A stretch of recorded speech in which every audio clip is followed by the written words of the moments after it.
Come in the door. Okay, let me get organized then if I'm going to have to.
Board of Supervisors for our July 25th meeting.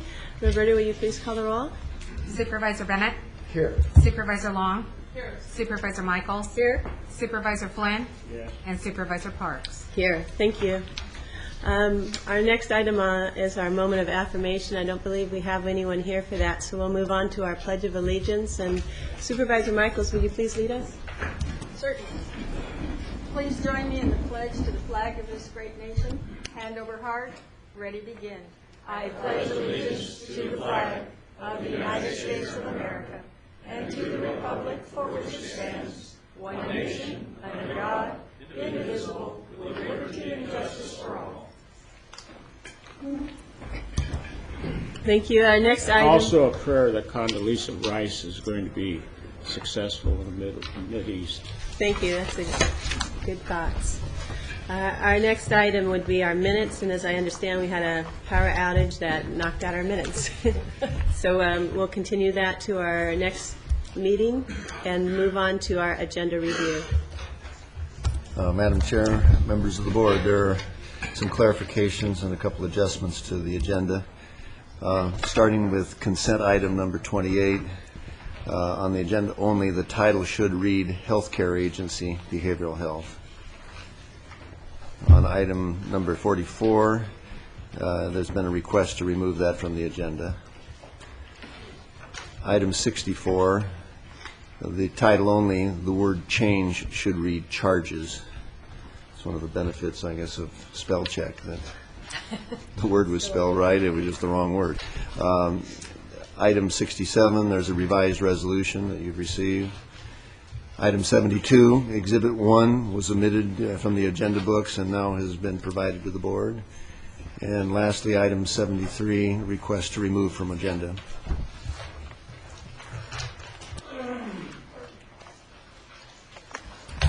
Thank you. With those changes, do I have a motion to Madam accept Chair? the agenda? Yes. If I might, I'd like to ask if item 78 could be considered by the board immediately following board comments.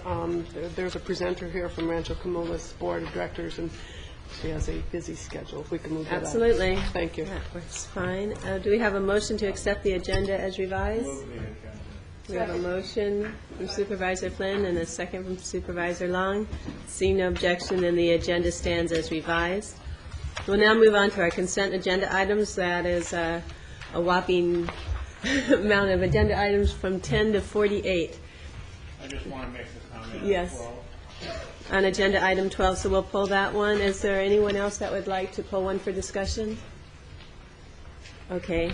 Why don't we just go ahead and hear your comments, Supervisor Flynn, on item 12? Item 12 is about delegation of authority to departments. Yeah. Item 12 is about delegation of authority to departments for managing construction projects. the fire department, which was handling its own construction projects, now has gone back to working with Public Works, and I would hope that the other two entities would also do that, airports and harbor. I think it makes a lot of sense. That's what Public Works is there for. They've got the expertise. Time could be shortened if we do it that way, but I would like that to be considered in the future. Thank you for those comments, and now we have the motion to approve a consent agenda items. Move the second as amended. Thank you. We have a motion from Supervisor Long, seconded by Supervisor Bennett, to accept the consent agenda as amended. And seeing no objections to that motion, the consent calendar passes. Thank you. You were here for those items. Our next item on our agenda is our public comments, and I do have a few cards, so we'll go to them now. Our first public comment speaker is Graham Galliford, followed by Carol Dean Williams. Good morning, Mr. Galliford. Good morning, Chair Parks. Morning, ladies and gentlemen of the board. My name is Graham Galliford, and I'm a resident of Silverstrand Beach, where I've lived since 1993. You may remember from the Board of Supervisors meeting of June 13th, there was a proposal to demolish and rebuild 3 restrooms on Silverstrand Beach and Hollywood Beach. I'm here today to bring your attention to matters concerning the project, which is sponsored by the Harbour Department. The project is currently configured, as it's currently configured, calls for the building of large structures on the beach, with all the consequences that such a plan engenders. The largest is a structure on Silverstrand Beach, which is a monstrous structure, which at the unprecedented height of 3 stories and 35 feet, threatens to dominate and destroy the appearance, views and character of the beach. I want to ask the board to rescind approvals for the construction of this facility. In the meeting of June 13th, you were asked to approve 4 recommendations by the Harbour Department. There was, it appeared from the video transcript, some confusion about exactly what was being asked for by the Harbour Department. The department requested an amendment to contract to enable continuation of design and engineering work. However, what the board approved were all 4 recommendations, which included authorization for the Harbour Department to proceed with all work necessary to process the demolition and replacement of these facilities, and also asked you to find that the project was exempted from SECA under guidelines 15.301, 302 and 303. So here we have a situation where the project could conceivably be proceeded on without further review. The part of the plan that most concerns me is the structure on Silverstrand Beach, the restroom and lifeguard station. Contrary to the statement of the Harbour Department, this project does not fall under SEQA 15.303. The structure no longer exists. It was destroyed in 2002. The proposed building is new construction and therefore does not conform to Class 1 or Class 2 of SEQA.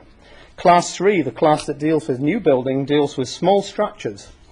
The proposed structure is 1,700 square feet and 35 feet high, not a small structure. It does not fall within any of the classes of SEQA. Ventura County Building Code requires permitting of such a building, as the permitting status of the structure is now lost. The original structure was destroyed by wave action more than 1 year ago, and there has been no application to rebuild. Consequently, the original structure has lost its status, and therefore any proposal would be required to fulfill the requirements for zoning, planning, permission, coastal commission permitting, and environmental impact study. The board members may not be familiar with the proposed building. The proposal will mean the construction of a monstrous structure on the beach at the cost of several $million. Lifeguards, for which the structure is supposed to serve, are present on the beach only between Memorial Day and Labor Day weekends, 31 days total. This is 8.5% of the total time. Such a tower seems to be unnecessary, considering that the portable structures that have replaced it have been effective since they were introduced. These portable lifeguard posts have much less impact on the environment than a permanent structure. Portable structures can be moved from the beach for storage by the county between Labor Day and Memorial Day, preserving them from attack by the ocean elements and from other activities such as vandalism. The cost of maintenance thereby has the potential to be reduced, saving the county funds. Rebuilding restores a venue for vandalism, drug dealing, and other serious unlawful activities which certainly were associated with the previous structure. Rebuilding the structure on Silver Strand Beach will compromise the mission and the strategy of the Sheriff's Department, who are responsible for security. There are many questions. How does the Harbour Department and Ventura County Sheriff's Department propose to ensure public protection, the protection of residents and the protection of private property? How would such a structure be protected from vandalism and graffiti? The Harbour Department, to my knowledge, has not, to my knowledge, formulated and published a plan for the protection of the public, local residents and private property. The potential of an inevitable increased pressure of illegal activities in the local area and the community has not been addressed. The county, including the Harbour Department, has a responsibility to protect residents from danger by not enabling these activities to flourish. This monstrosity is bigger than many of the single-family homes on the beach. It exceeds the zoning height limitation by 46% at 35 feet. At 35 feet, the planned tower is not in compliance with the height limitations that exist for structures in the beach areas. Portable lifeguard posts have been there for the last 3 seasons and more. I understand there has been no difference in the incidence of injury or fatalities as the result of beach activities compared to the previous structure. Portable lifeguard posts are therefore as effective as any taller structure. The lifeguard facility was shown in conceptual drawings to include locker rooms, showers and a first aid room. With male and female restrooms and vestibules for each, the structure is taller than any structure on the beach. I'm sorry, This would be an your eyesore. time is up. Are you summing up? I will sum up. As a concerned resident, I demand that the Harbour Department and County enter into real consultative process with residents. We are the ones most affected by such plans. I demand that the Harbour Department act in a timely fashion to involve the public. Further, I respectfully request the Board of Supervisors to stop any building of the proposed lifeguard tower on Silver Strand Beach until proper permitting has been taken. I want to ask the Board to rescind approvals for this construction, and I would like to have some response. Thank you very much, and I think you do raise some good questions and ones that I would like to be able to get the answers regarding whether it still would be exempt from CEQA and what the impact of the tower would be on with such a high profile. So right now, as I understand it, we are going to be getting some drawings back on the bathrooms. And if possible, I'd like to see what it would look like according to the design of this tower, too. Yes, and I think the residents of the area would like to be involved in that process also. And that Johnson? certainly needs to be done. Mr. Johnson, do you see that we could be able to be provided with some drawings of what the impact would be from the view shed? Certainly. Thank you. And we will look at the CEQA questions, too, that you raised and make sure we're within our zoning that we're allowed to do. Are there any, I know because it's not an agenda item, we can't have a full discussion of it, but we will look into it and bring it back for information. I want to make 2 points here. For the last several years, when high tides come about, and they really get high, the fire district builds berms. And they do it quite successfully where no public structure and even private structures have not been harmed. In order to use the fire district, it has to be to protect a public structure. The year that this happened, Lynn Krieger told me that she would take care of this. Well, it was not taken care of. We did not have berms to protect not only the restroom and the lifeguard station, but also the public streets. And that really needs to continue, that kind of assistance from the fire district. That's point number one. Point number two, when the government violates the height limit imposed not only by our own ordinances, but also Coastal Commission regulations, then it's really telling the public, look, we don't have to follow those kinds of regulations. I would hope that we can get some kind of agreement here with the community on these structures. It just doesn't make any sense, the one that you pointed to, and I would hope that the community could meet with Mr. Johnson and try to figure out a way that's much more acceptable than what we have now. It'd be a good way to kind of bridge the feelings of the good feelings of the Hollywood Beach people, but also the Silver Strand people, more importantly, because that's where the structure is. Thank you for your comment. Thank you, and we would be certainly I, for one, would be very happy to meet with Mr. Johnson. I know my neighbors certainly would also. And the board will get back the information that you mentioned, so thank you for bringing it to our attention. Thank you. Our next speaker is Carol Dean Williams, followed by Paul McDaniel. Good morning, Mr. Williams. Good morning. Well, if you'd talk to me like you talked to that citizen, I think we'd make progress. Carol Dean Williams, Carol Dean Williams, 61-year resident. Well, Mr. Bennett's name was talked at the City Council, Ventura City Council last night. His name was thrown all over the place. His name is in the administrative report here. And the Ventura City Attorney said that as long as the ballot's not on the measure, the city can lie, mislead the voters, all they want. That was his conclusion last night. This is the law. Public officials and employees have many ways to exercise their right to promote or oppose ballot measures. Public officials and employees cannot use the public's time, money, or other resources to do so. Chief Miller, Police Chief of Ventura, and Elena Brokoff walks on county property, on county time, on taxpayers' dollars, and presents this presentation. Carl Remington last week admitted that was wrong. You have a microphone, so you don't have to be so loud, Mr. Williams. I'm wanting now to come on county property, on county time, and present the opposing factual information, but I'm not allowed to. Mr. Johnson, I want you to address your managers of why they are allowing this. And I want the board to address Mr. Johnson. The California Constitution, the laws of this state, only allow a fair and impartial presentation of relevant facts to aid the electorate in reaching an informed judgment on a ballot measure. California Government Code 8314D. Well, Johnny, you got me inspired. Oh, CEO, dear Johnny, oh, how I love to write. Dear Johnny, does CEO mean just maybe? Just might? Dear Johnny, Ventura County in such a sight?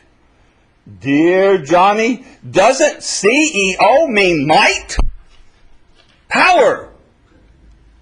Dear Johnny, I can't ring your telephone line. He changed all his phone lines. I can't even get a hold of him.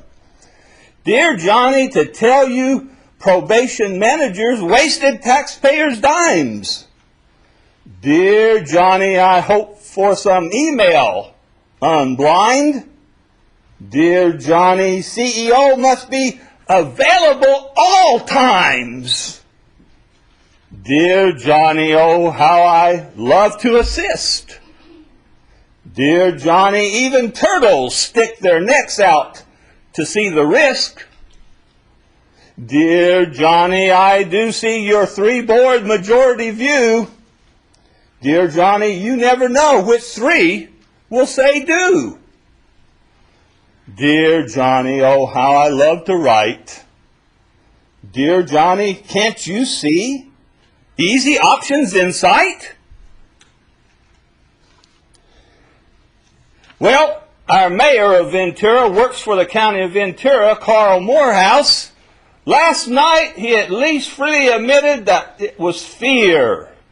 Fear is written all in the ordinance. But he waited till they already introduced fear to the electorate. Yeah, your response time not going to be met if you don't tax yourself. Oh, crime has increased. Crime in Ventura is worse than Oxnard now. Where is our top cop, Greg Totten?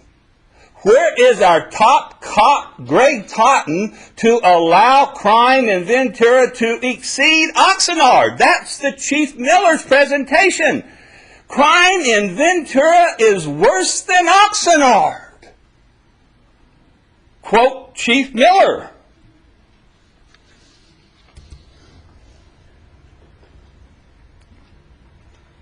Your time is up, Mr. Williams.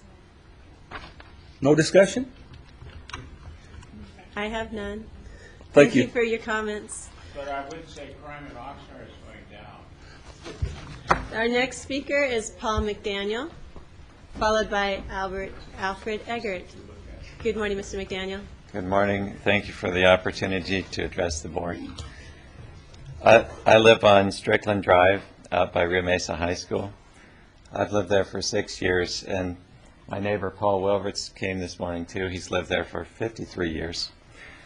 Our concern and the package of materials address drainage along Strickland Drive. That's not a new issue. The county's been aware of the drainage problems there and has performed 2 studies that I'm aware of, one in '93 and one in 2002. The 2002 studies in the package. Our allegation, the neighbors assert that the county's paving of Strickland Drive has contributed to the drainage problem. On the one hand, the county's aware of the problem, but on the other hand, the Transportation Department is taking actions that are worsening it. Butch Britt, the Transportation Director, spoke to the community at the December meeting held at Rio Mesa High School about the sewers. And he said during his speaking, "Oh, you guys don't have curb and gutter there. We don't have to do anything." That thinking is what I'd like the board and perhaps the Public Works Department to review, whether the county has an obligation to preserve elevations of streets in the absence of curb and gutter. If you had a curb, you wouldn't pave the street up above it. You'd grind the street before repaving. Not having a curb, I'm not sure. The county isn't sure, I think. There's some correspondence in the package between myself and Butch Britt. In his response letter, he says the county has only added 5 inches of paving in the last 53 years. There's a photograph there taken by my neighbor during the sewer installation, and there's a shovel laying atop the street. By reference to the shovel, you can see that approximately 12 inches of paving are on top of the original road bed the road was assumed by the county in 1953.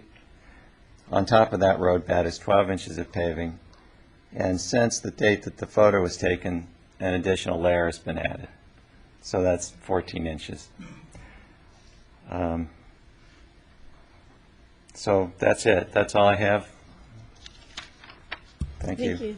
And I believe you're a Supervisor Flynn. Right. Do you want to comment, Mr. Flynn? Well, I'm very aware of the issue, and I'm going to talk with Public Works again about it. Okay. I'll say I don't think the solution needs to involve spending a lot of money. It needs just a recognition that the next time the street's paved, it'll be ground down. And in addition, the shoulders are 15 feet wide. They serve as the drainage. There's been gravel added each time there's been a paving. And some of that material, it's not been added with any thought to preserving the drainage. It's just been added by road crews who were told, gravel this. And some of that could be graded away and fix the drainage so that there won't be a problem for the next several years. Thank you. Thank you. Thank you for coming. Our next speaker is Alfred Eggert, followed by Earl McPhail.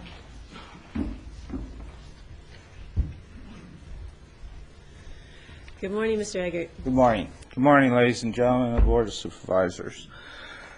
Titled Prayer for Supervisors Long, Bennett, and Michaels.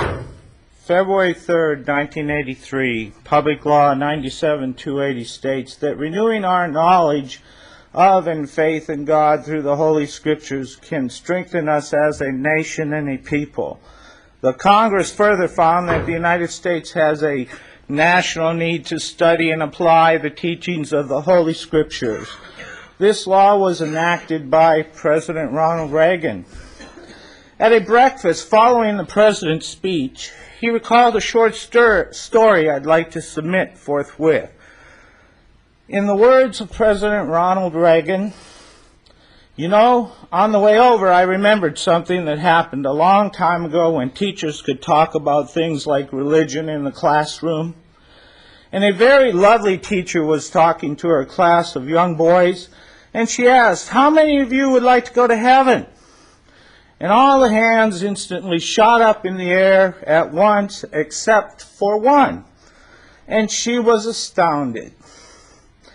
And she said, 'Charlie, you mean you do not want to go to heaven?' He said, 'Sure, I want to go to heaven, but not with that bunch.' I realized and recognized that there exists a little bit of Charlie in each of us, and he seemingly surfaces in all of our lives from time to time. Therefore, I will at this time say a prayer for said aforementioned supervisors. Dear Lord, my Savior and guiding light, this humble servant of yours will ask your forgiveness for treating the three aforementioned supervisors harshly. I, Lord, am having a hard go of it trying to forgive these supervisors for the pain, hardship, and homelessness they have knowingly and intentionally inflicted on others, as well as myself. I pray, O Lord, that you will instill the fortitude in me and allow me to accept and forgive these supervisors for their bad behavior. For I know they are your children as well, dear Lord, and my job is not to pass judgment on any people. My job is to forgive the people, because they are your children and for no other reason. Lord, I pray every day that you will enlighten these aforementioned supervisors who have gone astray from your flock and allowed them to see the harm and injustice they have inflicted on others due to their shortcomings. And Lord, if the Channel Islands needed to experience your miracle, that day is now upon us. Lord, please hear my prayers. Your humble and faithful servant. Amen. In the remaining days ahead, and solely by the grace of God, I was able to litigate in pro per on last Friday in the court, and was granted by said court a 40-day stay of execution. Otherwise, yesterday at 6:01 a.m. would have been the day the Sheriff's Department would have been obligated by court order to cast my docking lines on my sailboat and set me afloat on the sea, at which time I would have been homeless, provisionless, and in an unseaworthy vessel, and with nowhere to go for at least 150 nautical miles. Because all slips from here to Morro Bay are full and a waiting list for a boat of my size, period. I have attended this meeting to say prayer for said board members because I am duty bound under the laws of my Lord, who is and has always been my master and commander. The little time I have left to prepare my boat and provision it to make a sane and safe journey as possible within said time frame will require all my efforts, so this will be the last time I will address this board. I wish you all Godspeed. Faithfully submitted, Albert Alfred Eggert. Thank you. Mr. Eggert, the Board of Supervisors certainly doesn't want to see you become homeless, and I would hope that the obstacles that are in your way that may lead to that you will be able to overcome, and if you need help, that you would ask for that. Thank you. Earl McPhail, followed by Al Delarex. Good morning, Mr. McPhail. Good morning, Madam Chair, members of the board, Johnny. I just came to give you a brief update on the suspected pesticide episode of last Friday at Temple and Foothill Road next to Temple Beth Torah School. We got a call at 9:40 a.m. We were there on site by 10:15. There were suspected 63 children exposed to sulfur along with 17 staff. We determined that the material was Thiolox jet right after we got there, which, like I said, is a wettable sulfur. We started the interview process. We started the sampling process. We took samples from the school plus clothing from the children who were still there all the way to the pumpkin patch.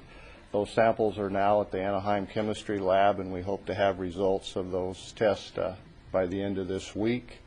And we're fortunate that CDFA and DPR have worked together to reopen the Anaheim lab so they all don't have to go to Sacramento and wait 3 or 4 weeks for the results. But preliminarily right now, it looks like there may have been a drift. We don't know. We'll have to wait for the results to come back. If they come back negative, we'll know that there wasn't. If they come back positive, because of the number of individuals involved, we will most likely be talking to the DA to see if the district attorney wants to take over the case. But I just wanted to give you an update on what has happened. As far as we know, only one person was transported to a hospital. All the others were decontaminated, at least 17 at the site, and we understand that a lot of parents picked up their children and decontaminated them at home. So if you have any questions, I'll be more than happy to answer it, but I just wanted to keep you up to date on what's going on. Supervisor Bennett? I just wanted to let you know I appreciate two things. One, your prompt response in getting out there, and two, the fact that because of the last incident, it seems like we're really well prepared in terms of trying to respond. Let's hope we don't have to use your response in the future, but thank you for taking it seriously and for getting out there right away, and let's hope that the results come out negative. And the communications worked very well. I got to give credit to the Ventura Fire Department. They notified us as soon as they got on site on what they felt was the problem, and that was a real big help, because without their prompt communication with us, we probably would not have been able to get any samples of clothing. So we were very happy about that. Thank you. And I also appreciate you coming down today, and I have questions about the prevailing wind at the time, and if it was advisable to be doing that spraying with the wind going in the direction it was. But I guess that will come out in your report. In the investigation, yes, there is. One agency said one way and one agency said the other way, so we've got to figure out who's right and who's wrong. Certainly. Thank you. And that's something that we can determine. Thank you very much. Thank you. Our next speaker card is Al Delarex, followed by Todd McNamee, both regarding Oxnard Airport and the cutting of trees. Mr. Delory actually left the building. He's not going to be speaking today. We were able to address some of his concerns. I want to take the opportunity, I believe I was next, to invite your board and Mr. Johnson to participate in our upcoming air show at Camarillo Airport, August 19th and 20th, also on Media Day, August 17th. We're also celebrating the 30th anniversary of the airport there at Camarillo. It was opened as a public facility in 1976. So it's a large milestone for our airport. I also wanted to introduce some members of the EAA that actually put on the air show for Camarillo Airport. We have Larry Beckett, who's Public Relations and Media. We have Ernie Salmon, who's the president of the local Chapter 723. And then Mr. Ken Coolidge, who's the air show chair this year. And I think he may have a few words for you as well. Ken? Good morning. Good morning. Certainly like to invite you all to our air show. We're going to have a fabulous air show this year. Our theme is the past meets the future. Now, as you know, the Camarillo Airport has a very, very rich history in the past. In the near past, after World War II, it was the site of fighter interceptors to protect Los Angeles from enemy Russian aircraft coming in. And with the advent of missiles and so on, the Air Defense Command was subsequently stood down, and the airport was turned over to the county. And since then, we've gone from jet fighters at the airport to some wonderful training aircraft. We're training the next generation of pilots and mechanics and folks that are going to carry forth as we older people depart the scene.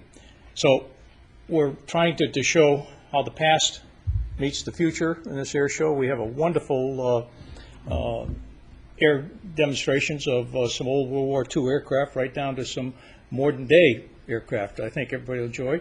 We have some exhibits from local county businesses, and as you are well aware, the airport pumps about $30 million a year into the local economy. And we'd like to take this and show the public and show everybody how all of this comes together. Certainly invite you all out there to have a wonderful couple days with us. Thank you very much for your kind attention. Thank you very much. And that's Saturday and Sunday, August 19th and 20th. That's and, correct. if you could submit a blue card so we can get you on record that you spoke. Okay. Thank you very much. May I just comment, Madam Supervisor Chair? Flynn. I really appreciate the cooperation that the community has shown in different airport issues that we've had in Camarillo. It's much different. It has been much different for the last 4 or 5 years than it was years ago, where the room filled up. And I think cooperation on both sides, reviewing the issues, reviewing leases and so forth, has been a great help. I just want to say also that in 1975, it was transferred to the county of Ventura, and I was the one that signed the papers as chairman of the board to receive the airport. It was not a non-controversial issue. Very controversial, but we did do it. And to the wonderful results that have been obtained. Madam Chair. Yes, Supervisor Lang? Just to thank you for the hard work that goes into putting on the air show. I know it's a lot of work, and you start a year ahead, and you just bring a lot of people together. It's a wonderful county-wide family experience. I love going out there because you see lots of little kids and families enjoying the air show, the wonderful food, the various vendors, and we always have good displays from our public safety personnel to our agricultural community. So it really is a great event. So thank you for your hard work. I appreciate it. Look forward to being out there with you. Appreciate it. Thank you. Thank you. Thank you for your report. That concludes our public comment portion of the agenda, and we'll now move on to our board comments. Shall we start with the right and go to the left this time? Supervisor Long, would you like to start? Sure, thank you. Just some brief comments. I have two folks from the district I'd ask the board to adjourn in memory of and submit that for the record. And then one final comment to just note that last Friday there was a wonderful news conference that unfortunately didn't have a lot of press attending it. It was a good news thing in the sense that the Cisco, who is one of our biggest employers in this county, donated a mobile kitchen to the American Red Cross. And this mobile kitchen is quite a trailer to see, in the sense that they've actually taken a trailer and retrofitted it with full-service kitchen inside that can feed up to 5,000 people if needed and deployed. And this kitchen will now be located in our county and will serve, obviously beyond that, a regional-wide area for our service area through the Red Cross. And it was a significant contribution from a good corporate partner in our county to the Red Cross, and the Red Cross received it very willingly, and training is underway for when it's called into to be mobilized. In fact, it's going to be mobilized at the stand down on July 30th, where our homeless veterans, the Ventura County Veterans stand down. It will be mobilized at that event. So it really is a remarkable piece of equipment and will be invaluable to our county to have located here, and great appreciation to Cisco and to Red Cross for bringing this together. Thank you. Supervisor Flynn? Yes, I'd like to present the names that I have on this list to the clerk of the board for adjournment in memory, and make a comment about an individual who passed away, actually in Santa Paula, Frank Chavez, who was simply a great human being, was a leader in the community. He and his wife, Mary, were really a part of making Santa Paula what it is today. The seeds were planted during the 1970s, and I worked with them, for the building of Rancho Sespe, the housing in Rancho Sespe, I should say. So I would hope that we'll not forget this first family, if you will, from Santa Paula. Thank you, Supervisor Flynn. Supervisor Bennett? Thank you very much. I'd like to ask the board to adjourn in memory of the people on this list. And the other thing, as we get ready to go dark here for a few weeks here in August, I think it's appropriate time to sort of summarize one issue, and I appreciate the newspaper did an article on emancipated youth and the challenges that our emancipated youth face.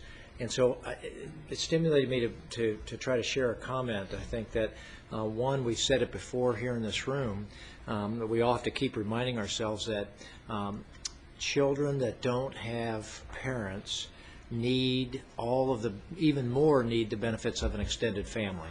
And we all have to step up and be that extended family. And there are different ways that we can do that and step up and be extended and play that role in terms of the extended family.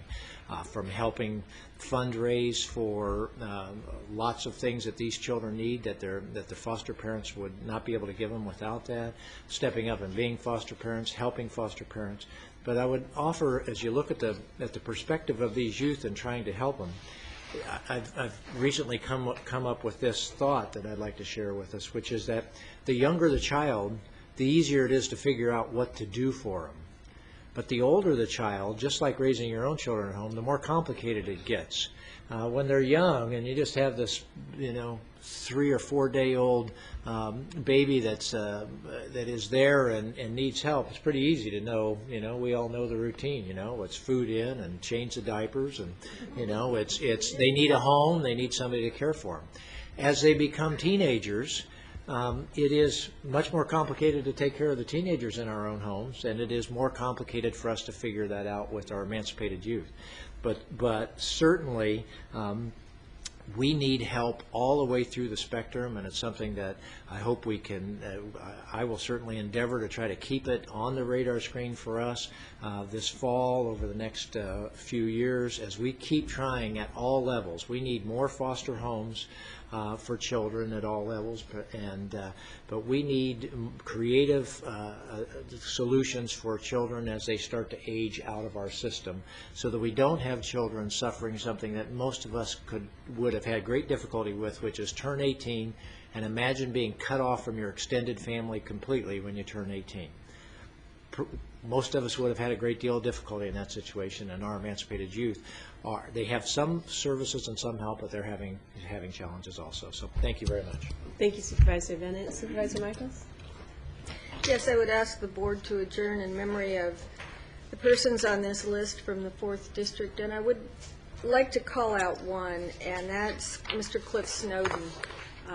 Cliff was a veteran of World War II, but most importantly was the time he spent in the Simi Valley community, and he extremely well known, worked tirelessly at the senior center, and always felt that everybody was older than he was and they needed help, even when he was approaching 90. And so he will very much be missed, and his service to the community is very much appreciated and will be remembered. And that's all I have this morning. Yes, Supervisor Bennett, another comment? I failed to mention one thing, and I did want to get that mentioned as we were talking about emancipated youth. We have some Kiwanis clubs here in Ventura that are willing to pilot programs where the Kiwanis Club becomes the extended family for that emancipated youth. And there are challenges there. Many of us fight to get our teenagers to go visit our aunts and uncles at the holidays or whatever, and trying to make the matches has been a challenge. But I just did want to publicly compliment and thank the Kiwanis clubs for trying to pilot this and figure this out, so we can figure out what's the most appropriate way to use our good Kiwanis clubs in the county that overall are receptive to the idea, but we want to work out the details before we try to launch this harder. Thank you. Thank you. And it's interesting that my comment this morning was to talk about a wonderful program that I had the pleasure of touring, the Rain Shelter, which is a transitional living center that we have in Camarillo that provides shelter for people who are homeless. And just what an amazing, remarkable facility is. Not only is it remarkable in the sense of it being in a really nice rural setting and having a really clean rooms and a very welcoming atmosphere, but also because of the incredible amount of services that are provided to our county's homeless, everything from transportation to learning to be self-sufficient to a mandatory set-aside of your earnings so that you can become independent and move out, parenting assistance, since almost half of the people there are children. It was just very heartwarming to see such a really well-functioning program in the county. I really think it is a model not only for the state of California, but really the nation. It was a very nice tour, and I was incredibly impressed. And the basis of the tour actually was to look at potentially getting a program together to help emancipated foster youth to have shelter. There is one individual at that shelter that I was able to meet and was also featured in a Star newspaper, who is there's just one emancipated foster youth there. But just to see him gave me a lot of encouragement that we can put together a program that can assist these individuals. If you think about it, if you don't have a place to live, it's hard to find a job because you don't have a bed, you don't have a shower, you can't take a shower. Without transportation, you can't get there. But to be able to provide a whole host of services, from providing that transportation, this individual is going to college and working, and really realizing that he's going to be able to get out there and be independent on his own. And it is darn right impossible for your normal 18-year-old to do that. And so we have to have at least that.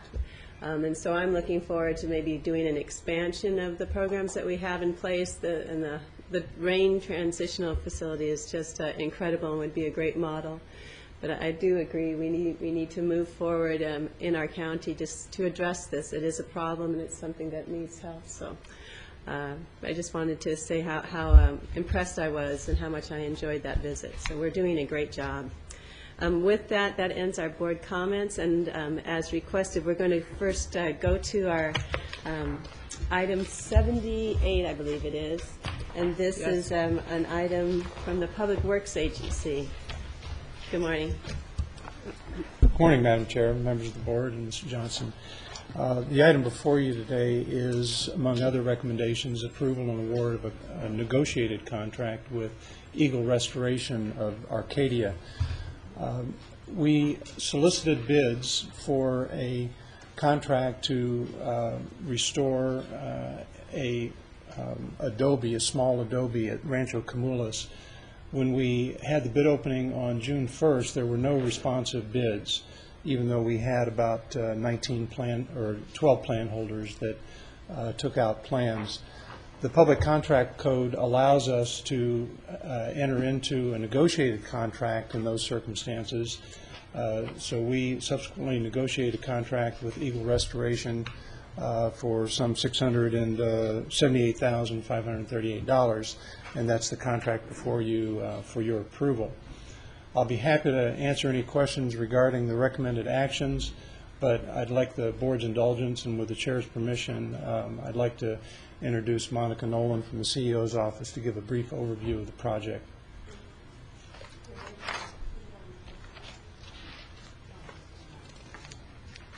Mary Schlabauer. Okay, Ms. Nolan, if you'd like to go forward. Good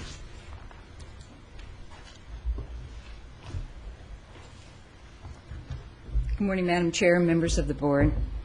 With your board's permission, I'd like to give you a very brief visual overview of the project before the board today.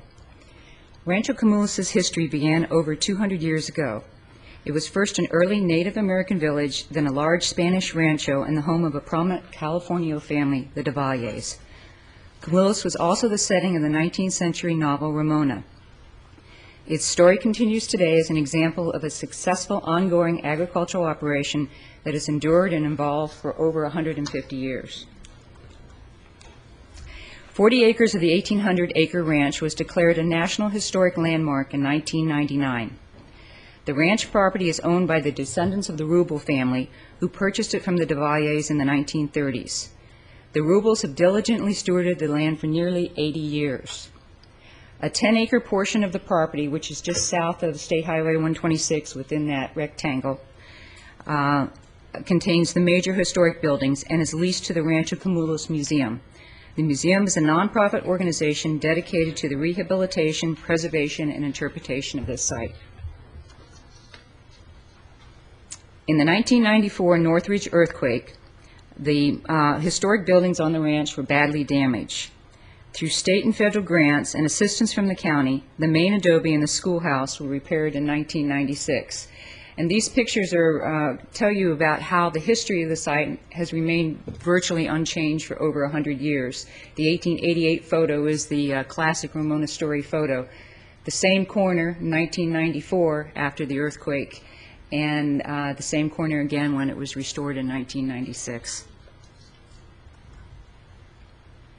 In 1998, the Cumulos Museum received a FEMA grant for retrofitting the ranch's historic winery in small adobe.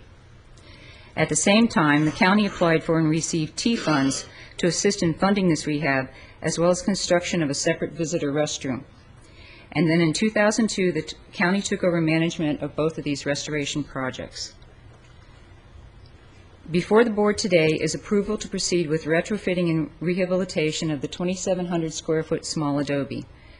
For the past 10 years, it's looked like this. The building has been boarded up and held together just by these external beams. Although constructed in 1932, the building was modeled after the main adobe, so it was built with adobe brick. Both the exterior and the interior clearly show that the earthquake's damage was extensive to the structure.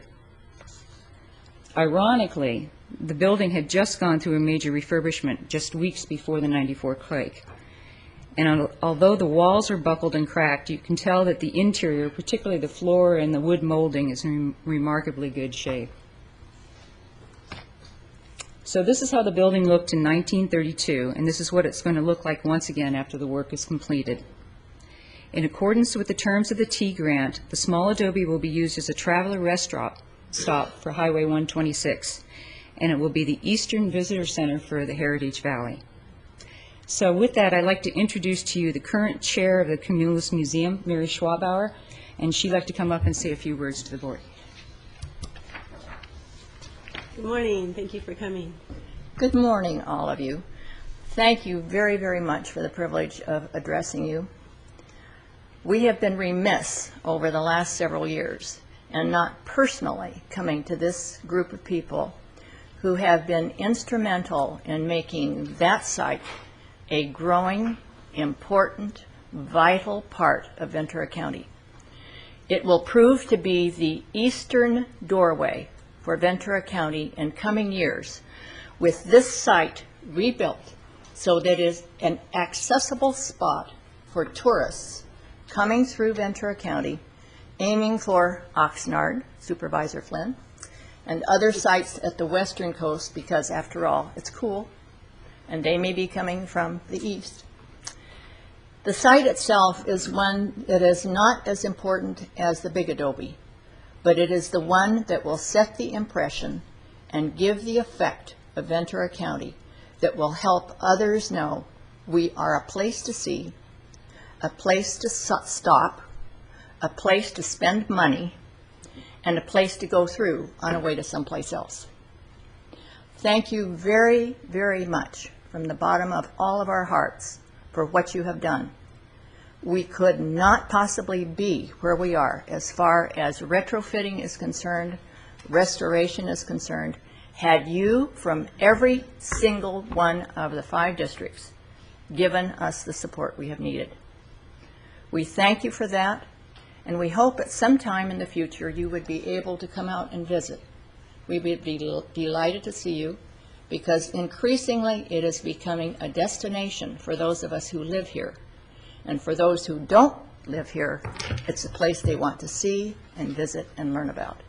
Thank you very, very much for your efforts, for your interest, and your participation. Madam Chair? Yes, If I might, Mary, would you mention the hours that you can actually go out and visit the rancho? That we have public visit hours. There are business hours and tour times that are available. The thing that you might also be interested in is the large, increasing number of students who are visiting. And the group of docents, which is quite small compared with the Ventura County Museum, is not only diligent, but extremely participatory in the school districts at the eastern end of the county, especially because of its proximity. That means we speak to Los Angeles County. And the access, you see, it's only about 5 miles from the county line, makes it possible for those schools to come very frequently and be given the kinds of tours that they can really appreciate. The thing that I think we want to also emphasize is the fact that this is the only National Historic Landmark in Ventura County, number one. It's one of the few in the state of California, and it's one of 2,500 nationally. So increasingly, as this retrofitting and the refurbishing takes place, it will become a place where you may want to have large entertainments because they are capable of that.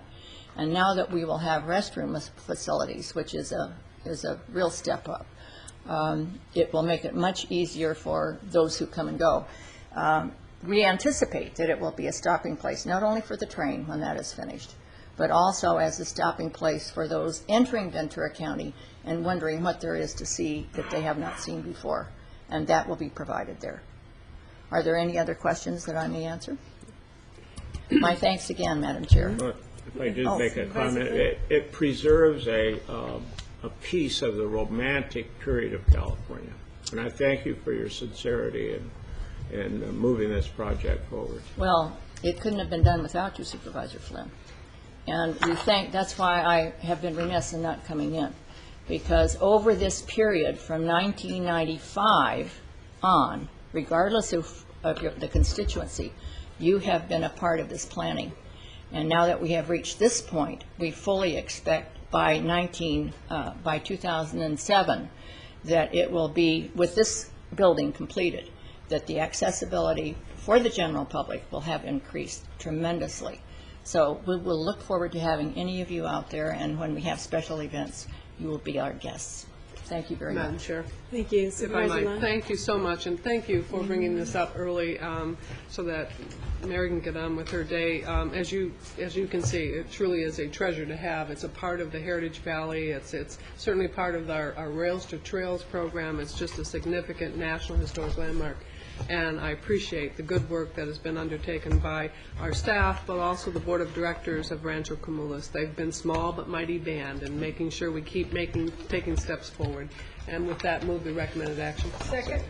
We have a motion in a couple of seconds. Thank you for that, and it's nice to see also that this is being funded with FEMA grants, Transportation Enhancement Act grants, a match from the museum, so it's great to see all that. We thank you. Seeing no objections to the motion, that does pass, and we'll move now to our time-certain items.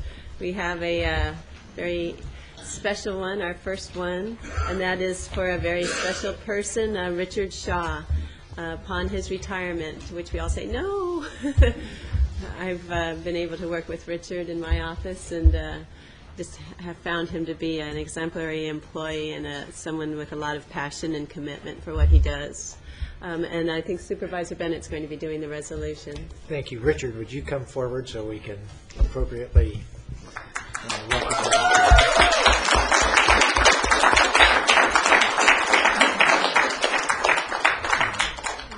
Thank you. We get to do these from time to time. Sometimes they give me special joy, and this is one of those.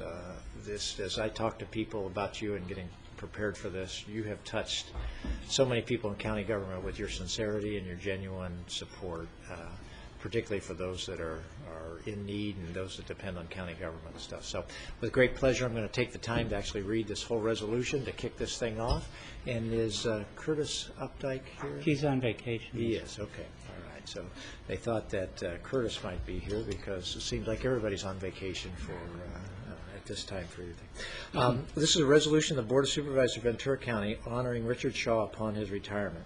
Whereas Richard Shaw has made his life's work to assist people in need, and whereas Richard Shaw has worked for the Human Services Agency for 30 years, starting his career as an intake eligibility worker and advancing to the position of manager of in-home support services, and whereas Richard has served the agency and community in many different capacities, including eligibility worker, adult services social worker, children's services social worker, children's services supervisor, program administrator, children's services manager, adult protective services manager, and in-home support services manager. Now that's a great career path that anybody ought to be really proud of in terms of taking that kind of career path and that kind of dedication to other people.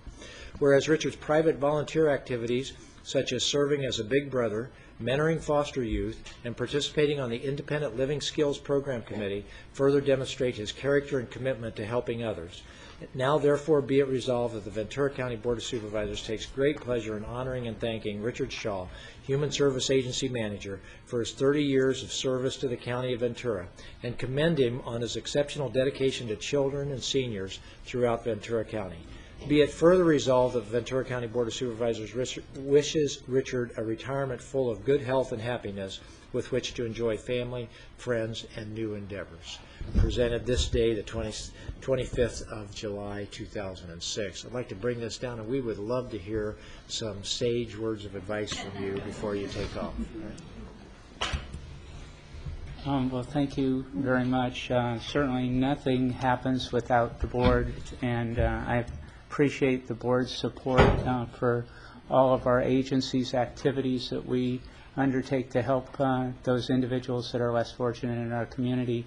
And certainly hearing Supervisor Bennett talk about the emancipated foster youth, has a big place in my heart.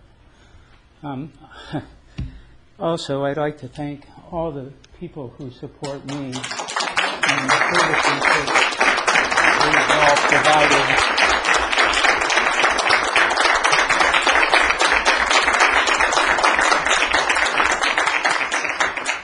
I want to also thank my wife, Lucia, and because she supports me in many ways. And of course, this audience is full of individuals who look to support people in need throughout the community, and there are certainly things that have happened that have opened my eyes. The Senior Summit, for instance, made me aware that there are ways that we can bring the public into the process, and I would invite supervisors to look at doing that same process for children, the environment, public transportation, and any number of other things that would help the public in recognizing the need and coming together to jointly address those problems. So with that, I just thank you very much for the 30 years of support. The two people up here Roberta and Catherine, who make it possible for this to run smoothly every week. I mean, everybody at every level, I just want to thank you very much. And can the whole Board of Supervisors go down? We'll be there for a photo. Thank you. While the board...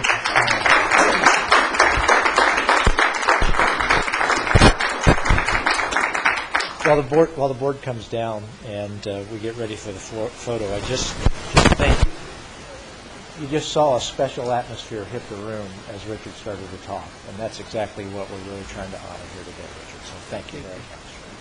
Come on, Richard.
Our next 9:30 time certain is item 50. This is a report on investments, and I see Mr. Matheny here to give it to us. Good morning to you, Madam Chair, members of the board, Mr. Johnson, Larry Matheny, your treasurer, tax collector.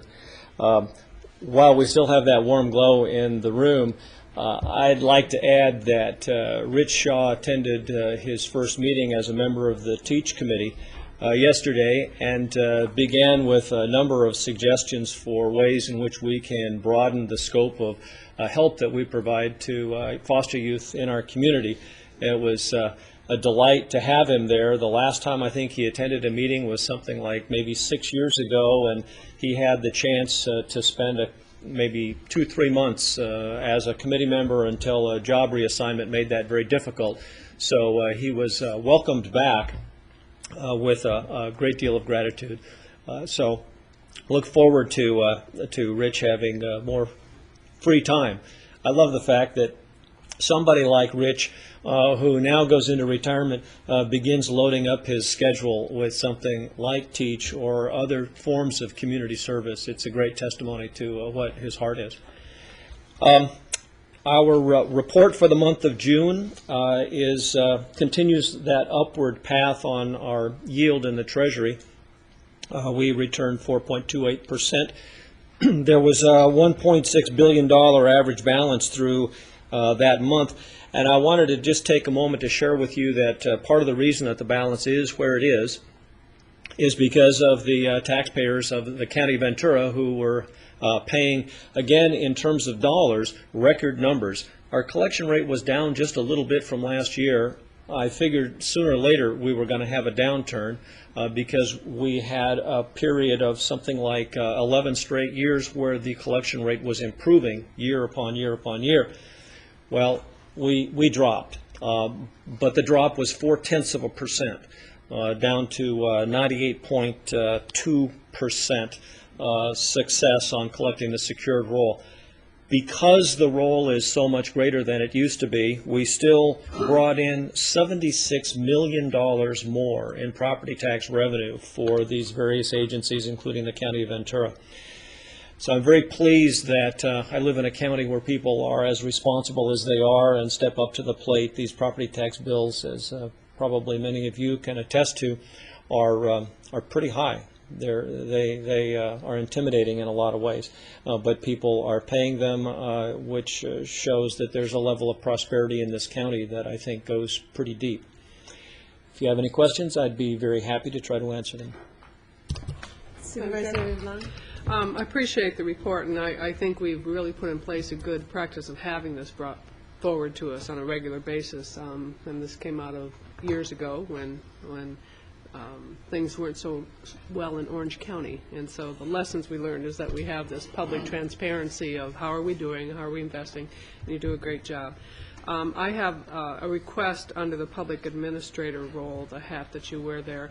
I know over the last few months you've been doing some work internally in reorganization and looking at how operations are put in place to make sure we've got the highest level of security and checks and balances there. But what I haven't had is a kind of a big snapshot of all of that. So if you could put together a report that would tell us where you are with that reorganization, who the reporting status, the checks and balances you've put in place, I think it'd be valuable to have also. I'd be very happy to do that. Thank you. Thank you very much. We have a motion to receive and file. I'll second it, and I just wanted to make one comment. That's $76 or $72 million? $76 million. Yeah. I just want to make sure everybody realizes that goes to all of the agencies in Ventura County, the school districts, right. Not just to Ventura County. Thanks.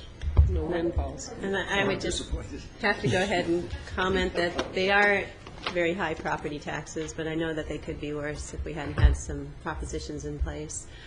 But we are all here to make sure that it's spent wisely. So thank you so much for your report. Madam Chair, yes. Just one last thing. On that request also to give some detail on the management, the caseload, the management, because I know always the challenge is how is your staff doing, what's their workload, so that we can look ahead to support the efforts to make sure we're doing a good job in that category. Thanks. And that's in reference to the public guardian? Yes. Thank you. Thank you very much for your report. We'll move on now to our next 9:30 time certain, which is item 51 and the MOA with the Ventura County Deputy Sheriffs. Madam Chairman, members of the board, this is the second hearing in the adoption of the MOA between the County of Ventura and the Deputy Sheriff's Association. As you are aware, one of our objectives was a multi-year agreement, the ability to establish a competitive pay rate so that we could continue to maintain a stable workforce. We were able to achieve those objectives in this agreement. Subsequent to our original hearing, the VCDSA has voted over 85% in favor of this 3-year agreement. Be happy to answer any specific questions you have regarding this agreement. And I would note that this is a public hearing. I don't have any public comment cards. We have a recommendation to have the second hearing and adopt the terms of the MOA. Second. We have a motion and a second, and seeing no objections, that passes. And I appreciate your work, Mr. Nicole, as well as everyone at the bargaining table, and also, again, like the fact that we can get these longer-term contracts that can go to 3 years and on. So thank you so much. Thank you. The board set the framework for us to be able to accomplish this, and the associations and unions have been willing to work with us.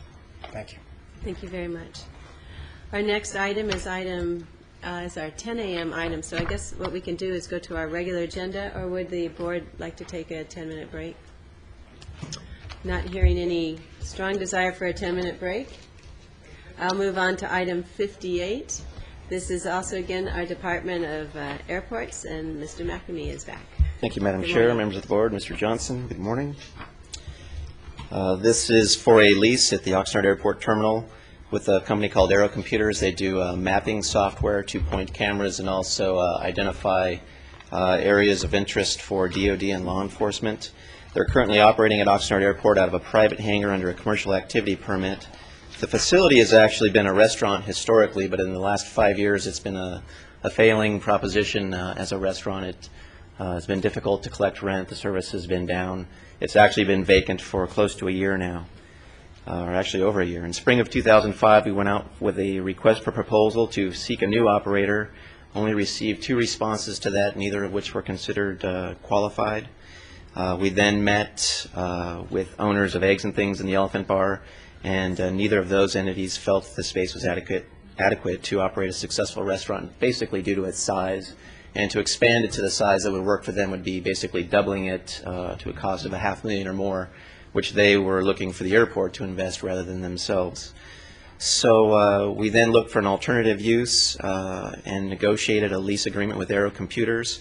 It's a win-win, keeping a thriving business at the airport and providing them with adequate facilities to further expand their business. It's a 10-year lease, 2 5-year options. They're looking to invest about $150,000 in the conversion.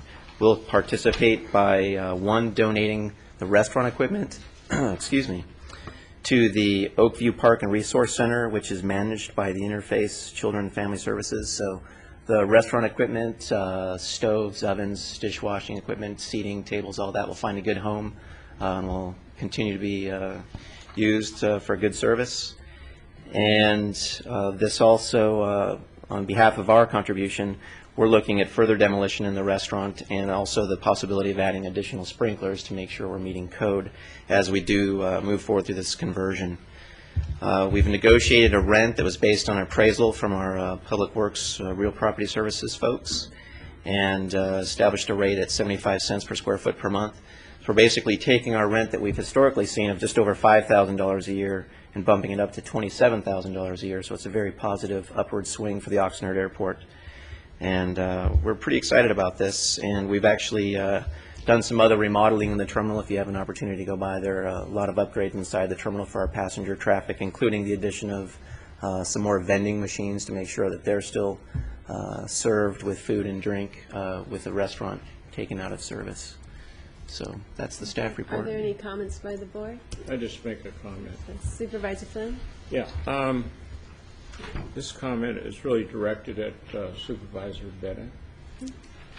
If you notice, the restaurant equipment is going to your district, and it was voted on by the airport authority, and I made the motion with some hesitancy but it did work. Sounds like an olive branch. Thank you for that. My question, I do have one, is in regards to how the office lessee was chosen. Was there a process where it was advertised and you had more than one requesting the space, or how was that determined? In the consideration for changing it to office space, we did not go out with a public RFP. We actually had a business that was operating under a temporary commercial activity permit that needed a permanent home in commercial facilities rather than private storage hangar facilities. So we were seeking to find that entity a home, and we didn't have any other takers on airport businesses that were seeking that space. So. And the other question I have is the 75 cents a square foot, and I realize it's adjusted. I guess the appraisal was $1.15 a square foot, and that is the going rate in that area? Is it for this class of facility in Oxnard, and the reason it's discounted is because they're looking to far exceed our capital improvement requirement. So we're giving them an opportunity to amortize some of that investment. And I see us do a lot of that. For example, at the harbor, having the lessees do the improvements to the facility. Thank you for that. Any other? But just make the point that the airport authority does set the rates and fees, and it comes to the board upon their recommendation. Correct. We have a motion. I'd like to second it, and just my compliments. It's a good series of positive things taking place at the airport, and I think you're continuing the good leadership there, so thank you. Thank you. Thank you. It's nice to be able to donate the restaurant equipment to the interface services, so thank you for that. Good win-win. We have a motion and a second, and seeing no objection, that passes. And now you're up again for item 59, which is regarding a lease amendment for the commemorative airport. Thank you, Madam Chair. This is basically continuing a rent structure that's been taking place since August of 2001, where we negotiated the rent to 50% in recognition of their status as an air museum, which is permissible under our federal aviation regulations. And certainly the Commemorative Air Force is an important asset at the airport. They are a huge draw for the public, and they've been making some strides. Back in 2001, while we reduced the rent to 50%, we also participated on a percentage basis of their admissions and sales of gifts. And that has continued to increase over the years, and we anticipate it will continue to do so as they're moving forward through the legislature to get some signs on the freeway to further advertise their location at the airport. So in recognition of their service to the airport, we'd like to continue with the agreement. Thank you. And they did come to the Transportation Commission asking about those signs on the freeway, let more people know that it exists. Supervisor Long? Madam Chair, yes. They did, and Caltrans has been very responsive in addition to a potential bill that's being carried that may secure those signs quicker. They've done a very good job in holding up their end of the deal from the original agreement with them on this reduction in rent. So they're quite the asset, and they're very much appreciated at the airport. So I think that it's certainly a good investment by us and good partnership. So I'd support the recommended action. Great. We have a motion and a second and a comment. Yeah, of course, all these issues come before the airport authority, and the airport authority discusses them.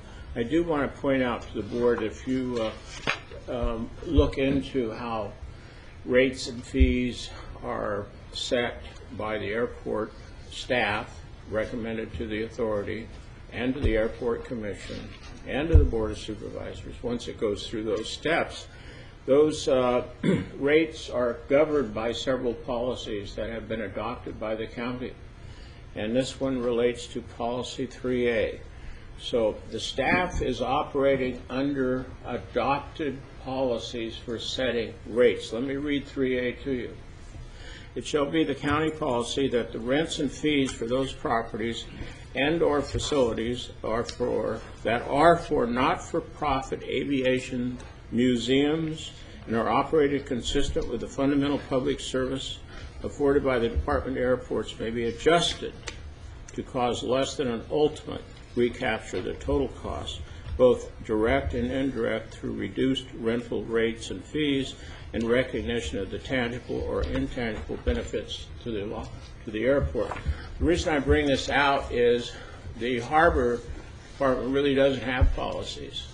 These are policies that direct staff. Policies are very important. it gives the staff the authority here to make recommendations based on policies adopted by the Board of Supervisors. Thank you, Supervisor Flynn. We did have a motion and second, and seeing no objection, that passes. Thank you for your report and Thank you. good work there. We'll go quickly now to our 10 a.m. time certain. This is in regards to Could we, just for the benefit of Mr. Powers? Mr. Powers. Could we just do his item real quickly here? I hate to have Okay. a man in his situation sitting here for the next hour. A man in his situation. Okay, thank you. Yeah. Yes. Finish that sentence. I'm asking Mr. Johnson to kick it off here, but... Oh, he's just got one thing? Yeah, on item number 60, Yes. normally this would be on a consent agenda, and in the past, this is a request for a ratification. You may recall last November, we brought you a bunch of revisions to our administrative manual, one of which sort of procedurally kind of escaped us a bit, and that it was we intentionally changed the regulations regarding retiree contracts to be sure your board heard them.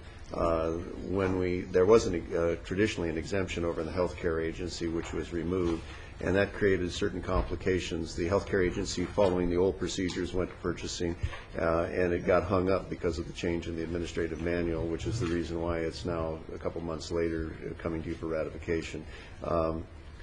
But anyway, I just wanted to take responsibility in our office for that Mike and his people did their part.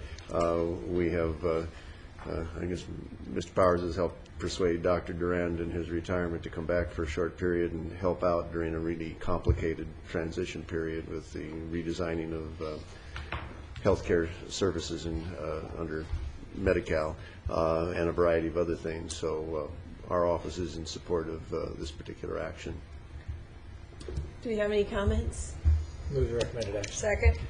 Thank you. Madam Chair, thanks for letting us squeeze that one in. Right, and I realize the next one may be a little longer than I had originally thought. So thank you. We have a motion and a second. Seeing no objections, and that does pass. And now our 10 a.m. time certain, and this is a harbor item regarding the adoption of our, I guess what was brought by the Channel Islands Marina Vintage to the Coastal Commission. They need our adoptions. That's correct. Madam Chair, members of the board, Mr. Johnston, this item is basically adoption of a resolution to agree to comply with and to agree to all of the conditions and the modifications to the Public Works Plan Amendment and to the Notice of Impending Development that was certified by the Coastal Commission. The lessee is here to answer any questions and to let you know that he is committed to this compliance. And also, Mr. Oriana from County Council is here to answer any legal questions you may have. Thank you. We do have one public comment speaker. Are there any questions to our staff? I do have a question, Supervisor maybe of the operator also. It seems to me from the first time that this, you want to come up to the mic, the first time this went to the Coastal Commission, if I'm not mistaken, there was a plan in place to build the new slips and a plan to assist those who would have to be removed because the slips were being rebuilt. And this has been deleted. I read on page, it's in the packet, it doesn't have a page number, but let me just read it to you to see if this is really, in fact, deleted. It's quite a ways through. I can't give you a page number, but let me read it to you. At least 75% of the boat slips in Channel Islands Harbor Marina, Vintage Marina, shall be kept in service, and no more than 4 docks shall be out of service at any one time during demolition and construction of Vintage Marina. Now, it certainly would be easier to just take them all out at once and put them back in. But what is your plan? This has been deleted so that this could be very disruptive if we don't have some kind of a plan in place that you're going to follow for building the new slips and managing to assist people who will have to get out of those old slips and go someplace else. What kind of a plan do you have? Currently, we have announced that we are starting construction in September 15th. Excuse me, Madam Chair, members of the board, and Mr. Johnston, Brian Dunn from Vintage Marina Park. Thank you, and if you'll fill out also a blue card when I'd be you're happy done. to. Thank you. When we were at the Coastal Commission on May 11th, one of the issues that came up was the protection of the bird nesting during the nesting season. And as a compromise to the construction process, because the restriction of a nesting season is such a long period of time, the Coastal Commission did relax the 25% requirement of taking 25% of our slips out at one time, which was our original plan that we had presented to the board. It's still our intent to do the 25% at a given time, where as a matter of fact, we're going to do docks A, B, and C first, hopefully starting in mid-September. And then we'll move to D and E later on in that phase. We actually have it broken up into 6 different phases, where we're doing exactly as you're describing, where we're helping people move from one slip to another on a temporary basis, even in our other marina, Vintage Marina. So we do have Vacancies, too. I'm sorry? You're holding vacancies also. Yeah, we're not renting any slips to outside, anybody new from the outside, both at Vintage and Channel Islands Marina.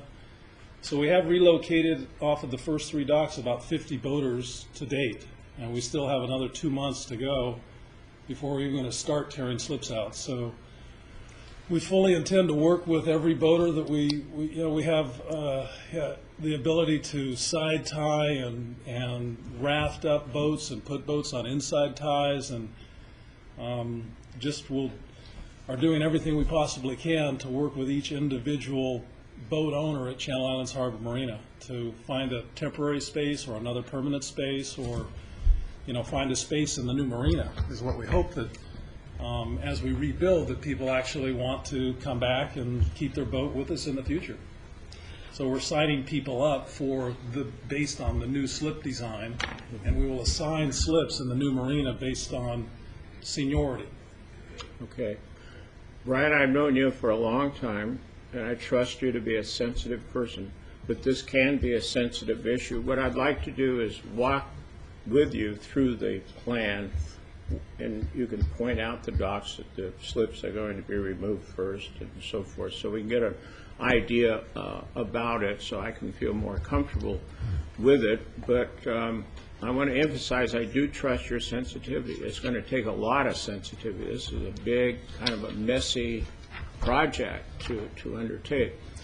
So I'd like to do that. If we need to, Mr. CEO, we could have the sheriff accompany me. I don't think that would be necessary for you to meet with Mr. Dunn, but if I may, because I wanted to follow up on one of the points you made, but go ahead. Well, I haven't finished it. So that I have an understanding of it, seeing it firsthand. The other is the people that vacate their slips. You say seniority. How are you going to keep track of that? Well, we've made a list of every boater, all 525 boaters in Channel Islands Marina, and we have a chronological list of when you came into the marina. So if you came into the marina in 1968, you have the first choice on whatever size slip. Into your marina. In the new rebuilt marina. Yeah. Into the Channel Islands Marina, so that's the seniority system. So there'll be a system. So there's a system where you can sign up and give us your choices, but you don't get assigned that slip until... You got to sign up. You have to sign up, give us a deposit saying that you're really serious about signing up, give us your 3 slip choices, and then we will then sort it out based on who came into the marina first, gets the first choice, and then so on and so forth. Okay. I want to have a feeling for that, so maybe we can review that together. Absolutely. Happy to do it. Okay, go ahead. I'm just curious as what you were planning to do that would require the sheriff's presence. Oh, well, I'm trying to keep within the ordinance or whatever was adopted. I feel more than comfortable with that. Probably would need the sheriff at your convenience. If Johnny accompanies me, it'd probably be good to have the sheriff there also. Well, then maybe I don't want to be there, maybe somebody else should be there. I think Supervisor Flynn brings up a good point about a item here that was deleted, and I don't see any basis for the deletion. And it's about 5 pages in. Deleted, the County Harbor Department, in cooperation with Vintage Marina lessee, shall assist those boat slip renters that are displaced, both temporarily and permanently, by the Vintage Marina reconstruction project by offering alternative boat storage options.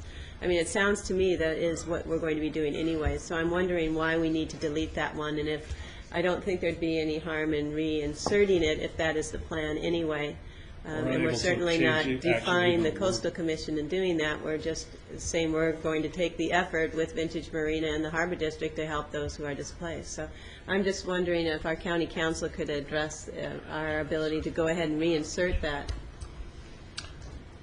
This was a condition, I believe, that was added by Coastal Commission staff that was removed by the Commission on a unanimous vote.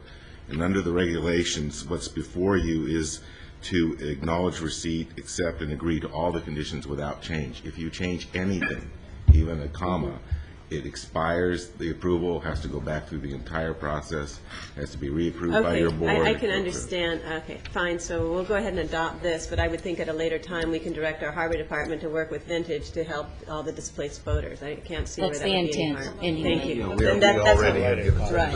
All right. That direction is there. It just doesn't have to be incorporated in this adoption. Thank you for bringing that to our attention. Are there any other comments on this item? I just make a comment. Mr. Johnson is going to be bring life jacket for you. Life jacket. Move the recommended action. Thank you. Supervisor Long made the motion. Supervisor Michael For second. himself, Seeing not no for me. objection, that motion passes unanimously. Is that correct, Mr. Flynn? It is. Yes, it does then. Thank you. Okay, at this time then we'll go to our next item, and that would be... Madam Chair, I just would like to make a comment to our leaseholder there, that I think they have done an excellent job in really listening to the Coastal Commission, working with them, and at one point there was an action that the Coastal Commission was going forward on that would have restricted virtually the reconstruction of these docks that are sinking to a 10-day construction period practically. I mean, it was a very narrow window, so we really had to work hard with them to understand how the construction can take place, and they've really addressed the concerns with the current slip holders there. So I just think they've done a good job, and I think working with the harbor director and the staff, and certainly with the CEO, they'll make sure that people's concerns are addressed. Thank you. And I forgot to call up Penny Dane. She had a card in for us. Thank you, Madam Chair, board members, Mr. Johnson. You did exactly what I was going to ask you to do on behalf of the major lessees at the harbor, and that was to follow what the Coastal Commission did in May and unanimously ratify the Coastal Commission action on this item. So thank you. Unanimous vote is wonderful. Thank you. Plus, Kitty, we are following the Coastal Commission's directive on adopting a resolution. Exactly. Thank you very much. I think this is an appropriate time to just, we have an opportunity to move forward. Everybody's been talking about trying to get more investment in the harbor. If this would not have been approved by the Coastal Commission, we would not be sitting here getting started at this point in time with new docks, and new docks are absolutely essential down there. So I want to compliment Supervisor Long. She spent a long, hard day down there lobbying the Coastal Commission for that approval.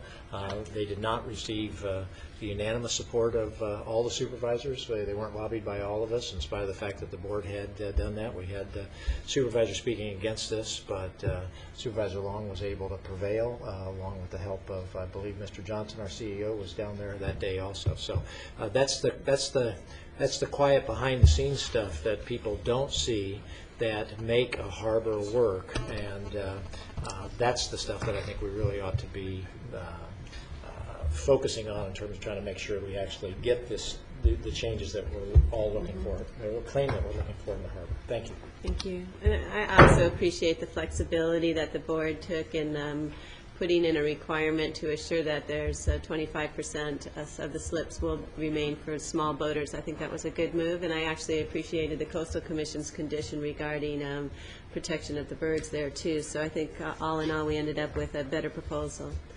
Our next item then is our item 61, and this begins some good news from our Behavioral Health Department, Ms. Shulman. Good morning. Well, it is good news. I'm happy to report to you that the State Department of Mental Health has approved Ventura County's Mental Health Services Act work plan. We are in the final details of working out the one-time funding request for them. We actually expect to get the letter maybe later today or tomorrow with all of the official approvals, and of course we'll forward it to everybody. But today I'm here to ask that your board go ahead and authorize the addition of the 30 positions to our department so that we can begin the recruitment and hiring and get the services out to the clients who have been waiting for quite some time, and certainly great needed services that we're excited to begin to move forward on. Thank you. Supervisor Bennett. If I could, this is great that we can get moving on this. We're going to be able, just for the public, we have lots of conversations in the past and kind of dropped off the radar screen. But this is positions for the crisis team, positions for seniors and older adults, positions for social workers to help with the jail situation.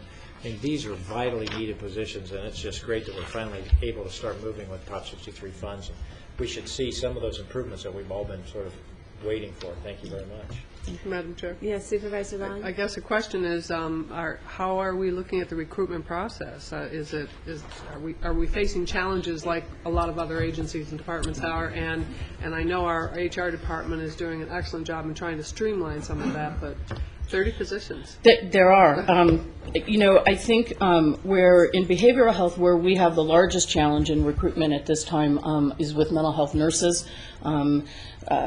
There are, I think, 5 of those positions included in this, and we currently have several vacancies that we haven't been able to fill. So I think that that'll be the area that we will have to do the most aggressive outreach in. The reality is that there are more nurses going into medical nursing than into mental health nursing, and we're looking long-term with Prop 63 at some funding that comes down for human resources to develop an actual mental health nursing program in some of the local nursing schools to see if we can actually work towards growing that workforce, because we're going to need that long-term solution. I think we feel comfortable that we'll be able to fill a lot of the other vacancies, and we have current staff who are interested in transferring over to these new programs, and so there'll be a nice balance also for us in taking some current staff who used to work with the older adults, are looking forward to returning to working with that population, and then we'll have some seniority and some strength in leading the new programs along. So you're right, it's always a challenge for us to find the qualified people, but hopefully we'll move forward on that. And I know that the writers of Proposition 63 sort of foresaw the issue of more services will need more employees and staff, and really did put into the law funding that'll be dedicated towards training and human resource development, and the state's currently working on that funding, and hopefully within the next year we'll be able to come back to your board and talk about some local efforts that we can do towards moving towards getting additional staff. The other thing, if I might finish, the mobile crisis response team. As the board recalls, we went through a lot of angst when we discontinued that service. One, because it wasn't a mandated service. It was something that when we were looking at tough times that we had to look to get to back to the core services. But through this mental health plan and the wonderful work you did with really bringing the community into the dialogue and listening to them as to what they wanted in the priorities for the use of these funds, this rose to the top. So we are able to, with these funds, reinstitute this mobile crisis response team, and it was a priority for the community. Mm-hmm. So I think it's wonderful that this came out of the plan and that it did come from the community saying we feel it's a priority. Mm-hmm. Yeah. We're definitely looking forward. I know we've been getting phone calls already daily saying when are they going to be out there. I'm like, gotta get the positions. Good. So, and I would like to also just invite you all, I guess, on August 1st, next Tuesday, we'll be launching a new website, the Network of Care, which is part of the state's MHSA effort. It's it'll have the Ventura network of care, which will be a mental health information and substance abuse information, how to get resources. Actually, for Ventura County, links to the 211 database, so that for people who are looking for referrals or for services or supports, they'll link into the 211 database here in Ventura County to get information. But it also links to the latest information on evidence-based practices, research, and national practices. But at that launch, we'll be celebrating with our stakeholders and with the people who work so hard on us on the approval of the plan, have a little toast and say congratulations, as then we roll up our sleeves to start implementing the program. So that'll be this coming Tuesday at 11 o'clock at our office in Oxnard, and we'll get all the detailed information out to you. Thanks.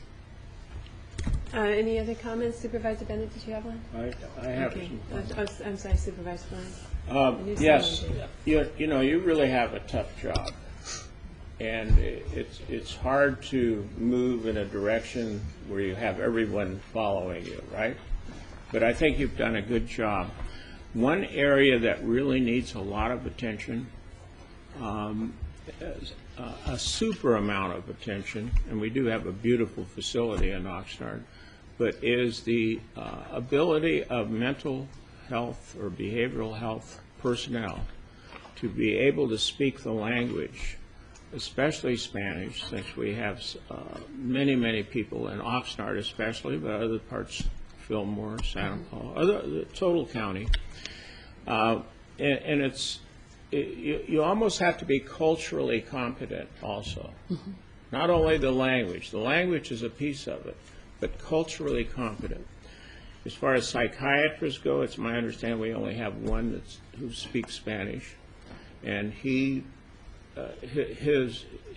ability is so necessary that sometimes he has to move in all kinds of different directions. But we generally lack that ability, and we need to address it. Thank you. And it's not a matter of affirmative action at all. It's a matter of being able to communicate with people and have a cultural understanding of whom you're communicating with. Thank you. Yeah. Another consideration when you're out there recruiting, to get bilingual.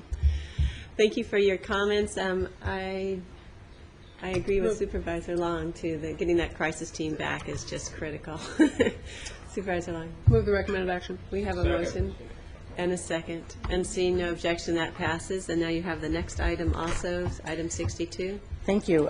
This is our annual get all the contracts out so we can keep the current services for our clients going. So this is asking for your approval to enter into contracts for mental health services. I can answer any questions that you have, but there are all of our continued programs and the negotiated contracts for the 06-07 fiscal year. Move approval. Second. We have a motion and a second. I note these two go to the Mental Health Board.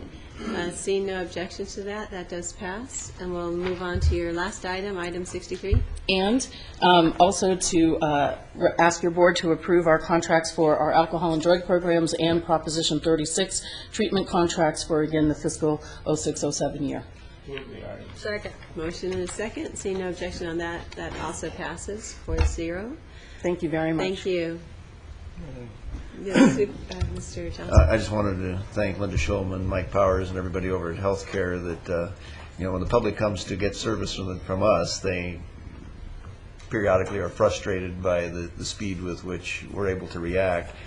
Most people don't think about when we're working within the government, when we're the customer to another level of government, there's a similar frustration. So it's not just a matter of competence, it's also a matter of diligence. And you stayed with this one and got it through. We appreciate what you've done out there. Not easy.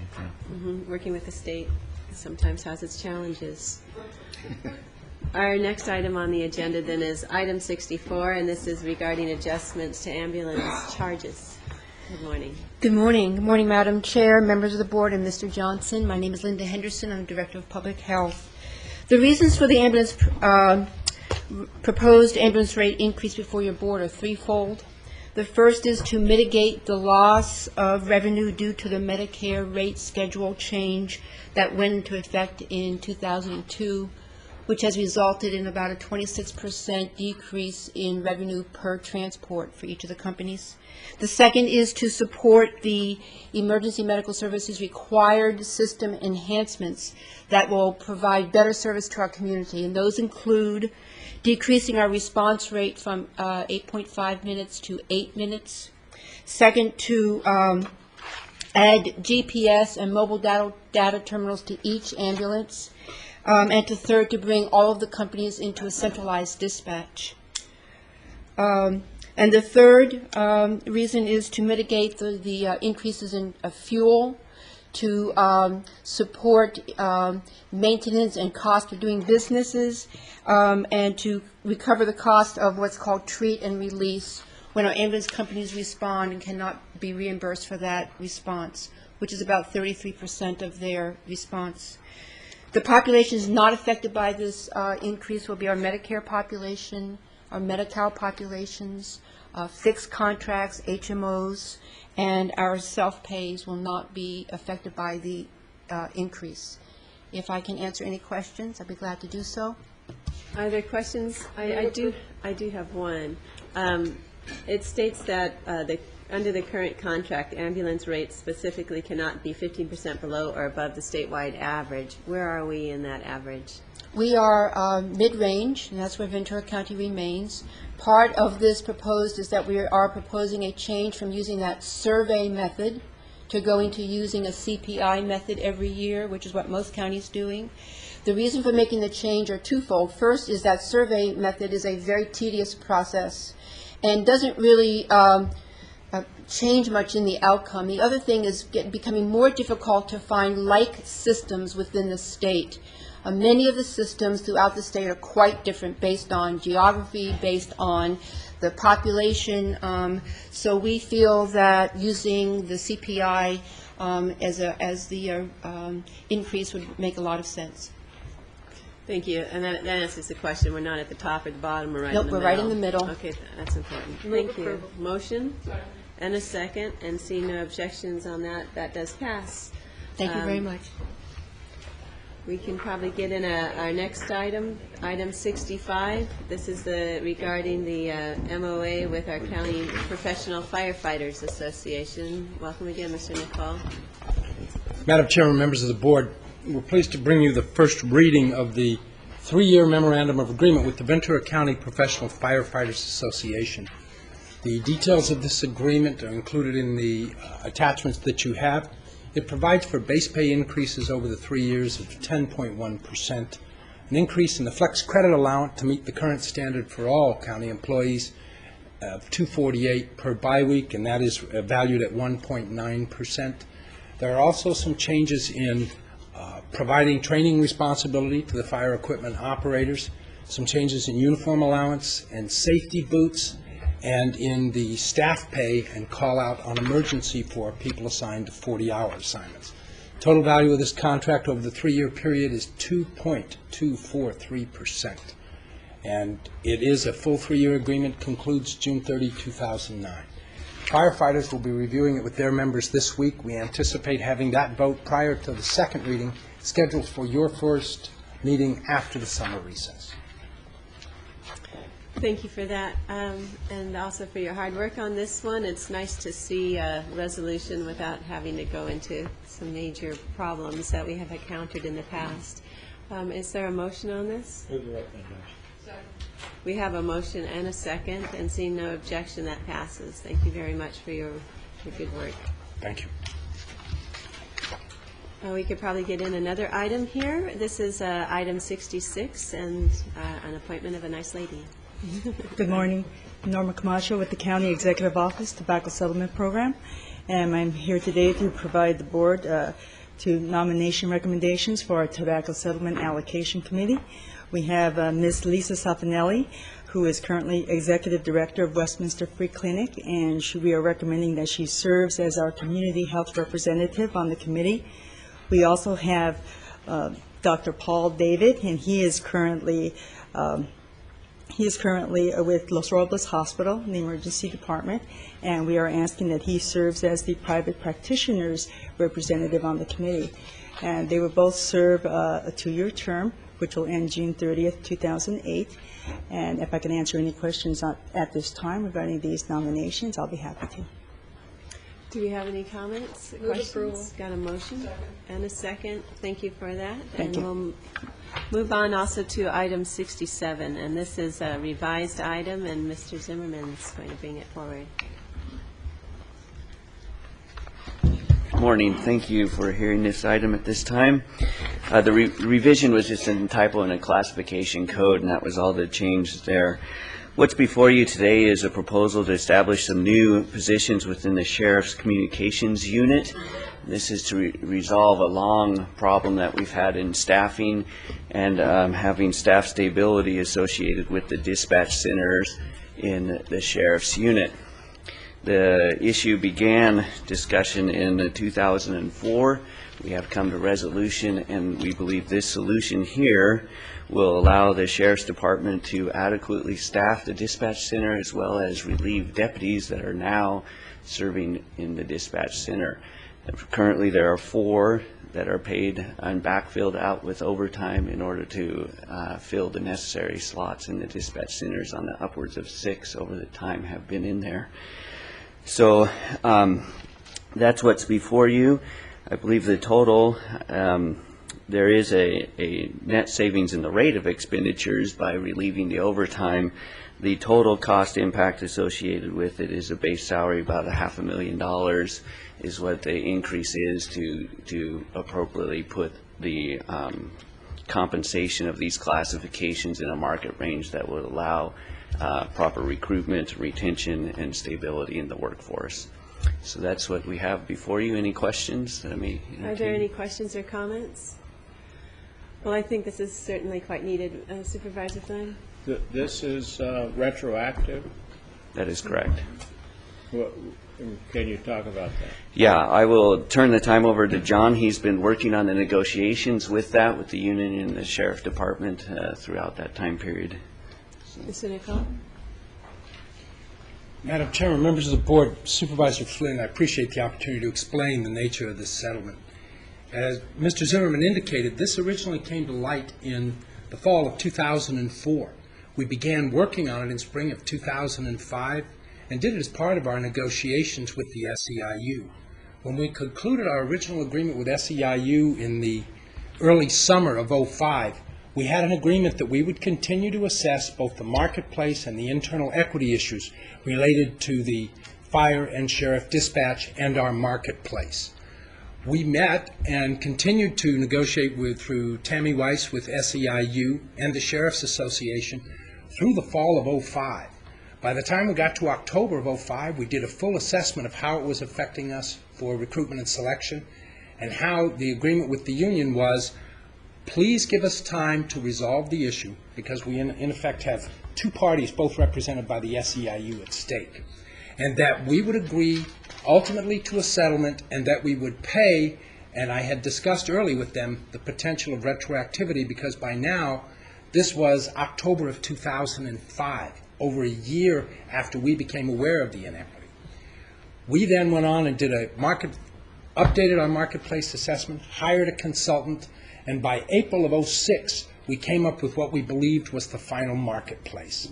At that time, my discussions with SEIU, I had agreed to pay it. I couldn't pay it back to the spring of 2005. I certainly couldn't pay it back to 2004, but I was willing to go the distance of January 1st of this year, because we had the data in March and April when we finally got our marketplace. So their expectation was we were going to resolve it. There was uncertainty actually about the amount, but I agreed that if they'd be patient and give us the time to resolve it, I would be willing to recommend to the board a retroactivity portion, which is not something we normally do, but we also don't normally have situations where it takes us this long to resolve an evident problem that adversely affects us for budget purposes. Does that answer your question, Supervisor Flynn? Thank you. Thanks, Mr. Flynn. And again, the idea that if we didn't have enough, or when we don't have enough dispatchers, that we're taking deputy sheriffs off the street, to me, we really need to get those dispatchers there and keep our deputy sheriffs on patrol. So, Supervisor Flynn, could you? The Oxnard police chief told me that that it's very difficult to recruit people. Yes, it is. And he has had to use sworn policemen in uniform to do the job, and they're not really trained to do that particular job. So he thought it was a move in the right direction because of that. Understood. Thank you. And with that, do we have a motion? Thank you. And a second? I'll go ahead and second the motion. And are there any objections to the motion? We have one objection. And Supervisor Flynn, do you support the motion? The only thing I don't support, and it's hard to look at, maybe we could bifurcate the issue, is the retroactivity, because that is something that we've always stuck to, at least to my knowledge. You know, if you remove it, if it becomes a soft issue, then negotiations can go on and on and on, because the people you're negotiating with would say, well, it's going to be retroactive anyway. Let's go on and do as much as we can. That's the part that bothers me. Mr. Flynn, if I may. In the case of our normal negotiations, we have been very strict about our policy with regard to the retroactivity, and as you know, we have in fact applied it in 4 out of the last 6 agreements. In this case, the delay in the resolution was really on our trying to find a solution, not their adamancy. And that what we agreed to was if they would be patient and let us find the right solution that didn't pit us just one group of employees against another, we would agree that when we came to a fair resolution, I would recommend to this board, and I would tell the union that I would recommend that I thought it was appropriate for us to cover the retroactivity for that portion. That's quite different than the negotiations that just drag on because. And I apologize if that's caused a problem. Understood. Madam Chair, is it possible? If you don't support this motion, Oh, wait, I'm going to ask a question. Is it possible for the motion maker to withdraw the motion and be bifurcated? I was just going to say, if you didn't support the motion in full, that you could do an amendment, or the maker of the motion Well, let me can ask change you, the are motion. you willing to bifurcate? Well, the question I'd have, if we bifurcate them, I think you have to go back to the table.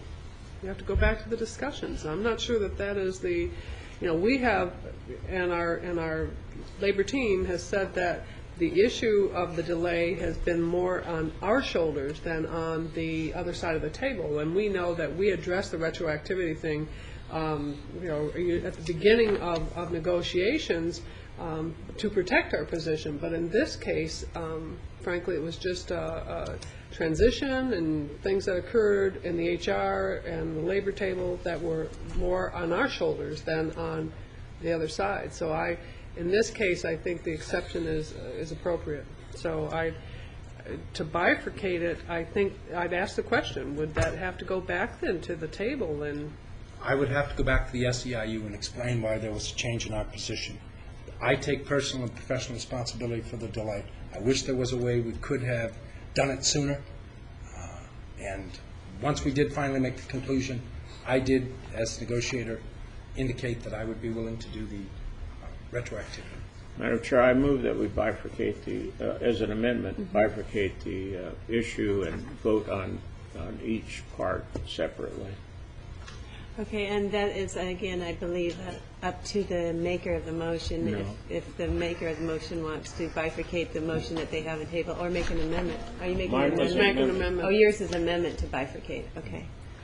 On the amendment to bifurcate the motion into the retroactivity portion separated from the rest of the contract, Mr. Zimmerman, you... Yeah, there are 2 recommendations. One is to establish the classifications, which would set the salary range appropriate to bring up to market. The second recommendation is the reclassification and retroactive.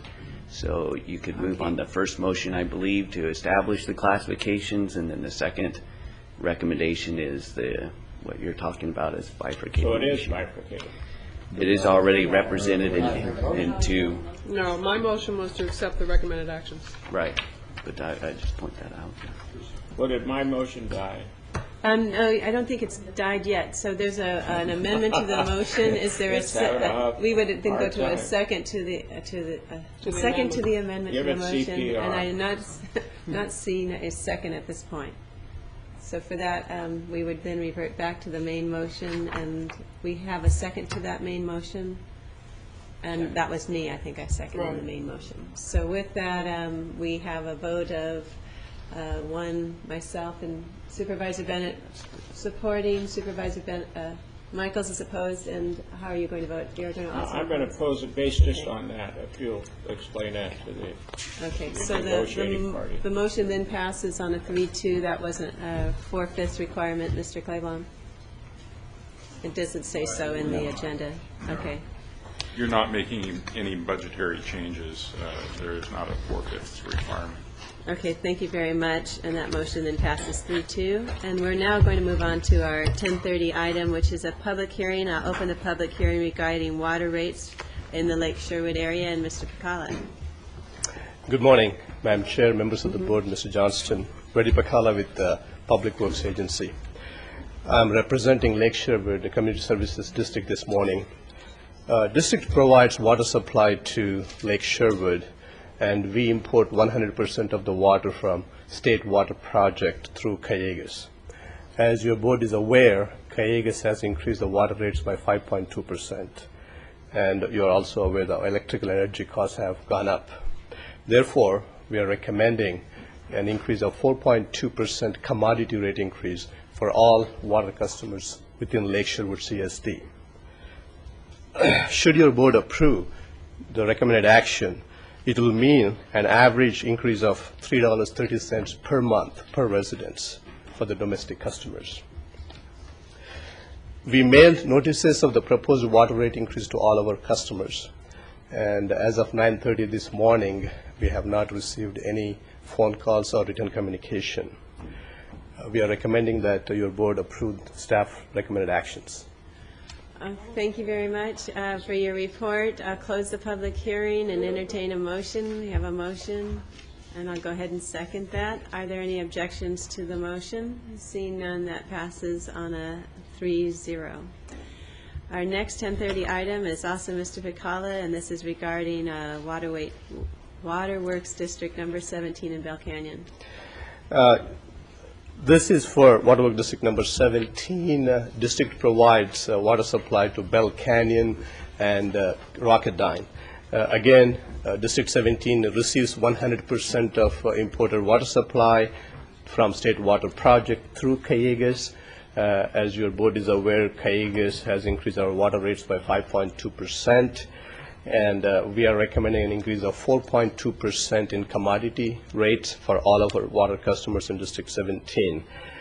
Should your board approve the recommended action, it will mean an average increase of $5.27 per month per residence for the domestic customers. We mailed out the notice of the proposed water rate increase to all of our customers. Our Citizens Advisory Committee unanimously concurred with the proposed water rate increase. We have not received any telephone calls or written communication from our customers regarding the proposed water rate increase. We are recommending that your board approve the staff recommended actions in our staff report. That concludes my verbal presentation. I'll be glad to respond to any questions you might have. Thank you.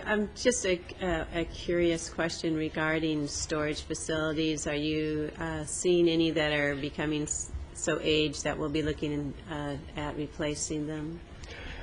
If your question is regarding 17 or 19, in some water districts we do have that challenge, but District 17 we do not have that issue. Thank you. Thank you. Do we have a motion? I have a question. Yes, Supervisor Michaels. The advisory committees, did they have a discussion, or have you made a plan for sometime, like maybe next year or so, moving this increase up so that the district is not absorbing the cost of the commodity? That's subsidizing the homeowners. I don't think that's right. I understand not making a big leap, but I think there needs to be a plan so that the commodity charge is passed along. Yes, Supervisor Michaels, we make a 5-year rate projections for all the water districts, water rates, sewer rates, and we present different scenarios and options to the District Advisory Committee meeting. And based on the available fund balance and based on the costs that are passed through to us, and this was appropriate rate increase of 4.2%. As you are aware, District 17 gets water from District 8, which is City of Simi Valley, and the rate, a component of the rate also includes what we pay the City of Simi Valley. So that's the reason you see 5.2% from Cayugas, and we are recommending a 4.2% rate increase. Okay. Guess I'll move up to Bill King. Yes. I'm Supervisor sorry, I Canyon. missed some of it, but you're on item. Bell Canyon water rate increase of You're 5.2%. on item, what number, 53? 54. 54. One of the issues there would be that the amount of water is that you distribute to the homeowners is pretty low, right? 1,300 acre feet. Well, if you look at the average water usage within Ventura County, I would say Bell Canyon customers use more than average. The reason being they have larger lots, they have larger landscaped areas. We have only about 660 customers. That's the reason your amount You of... don't have very much to spread the rates on, really. You don't have that many customers. That's correct. We have therefore 660 customers. It goes up, right? Am I accurate there? Yes. The price goes up, that is. Yes. 1,300 acre feet is about the same number of acre feet, maybe a little more, that Silver Strand, Hollywood, and Channel Islands, and there's some dispute there about the high rates for the harbor lessees. But it's not very much water. Yeah, in District 17, the challenge is it's 100% imported water, plus we have to pump 3 stages before we get to the top of the hill. That adds the cost of water that we have to pay either City of Simi Valley or Cayugas Municipal Water District. I'm addressing Supervisor Michael's question regarding the not charging sufficient amount that we would actually be subsidizing. How do you see that playing out in the future? Well, I do not believe that there's any subsidy per se. Supervisor Michael's question is, the way I understand is Cayugas rate increase is 5.2%, and we are recommending a 4.2% rate increase. As I said earlier, our Cayugas rate increase about maybe 80% of our overall rate, because we have to pay the City of Simi Valley. As you know, Supervisor Michaels, City of Simi Valley passes on whatever the Cayugas rate is to us. And we believe we are passing on this rate as part of this 4.2% rate increase. So full cost recovery is... Yes. Thank you. And then at this point, if there's no question, do we have a motion? I'll go ahead and move the item. Sorry. Thank you. Any objection to the motion? Seeing no objection, then that passes. Let's go on to our next agenda item. Thank you. Thank you. Thank you very much. This is item 68, also from the CEO's office, regarding a status report on the Channel Islands Beach Community Service District. I'll take that one. Your board inquired a couple months ago. They had questions regarding the contract with the Beach Community Service District down at the harbor. And there were 4 questions, but they basically broke out into questions of the legality or appropriateness of certain contributions or actions taken by the district that were unrelated to water, sewer, and trash. And then the 4th question related to the cost of water, and if there was anything we could do about it. It's a complicated issue, and it's going to take some more time, but basically what we have done, since your board asked that question, we also received a letter from the group known as the Friends of Channel Islands Harbor, signed by 6 or 7 of the major lessees. They raised questions about getting credits back for overcharges in the past, and they also were recommending that and I guess this is something that's been going on for a number of years, that they would like the county to consider withdrawing from the service district and maybe obtaining water from Oxnard. Since I received that letter, I have had meetings with Mr. Kuykendall of the Water District to get their point of view on things, and also with Gerard Kapuchek, who is also a county employee, but at one time was the director of the district and has some history and knowledge of it. Based on those meetings, the information we have is there is a difference of opinion as to how much is still due on the overcharges.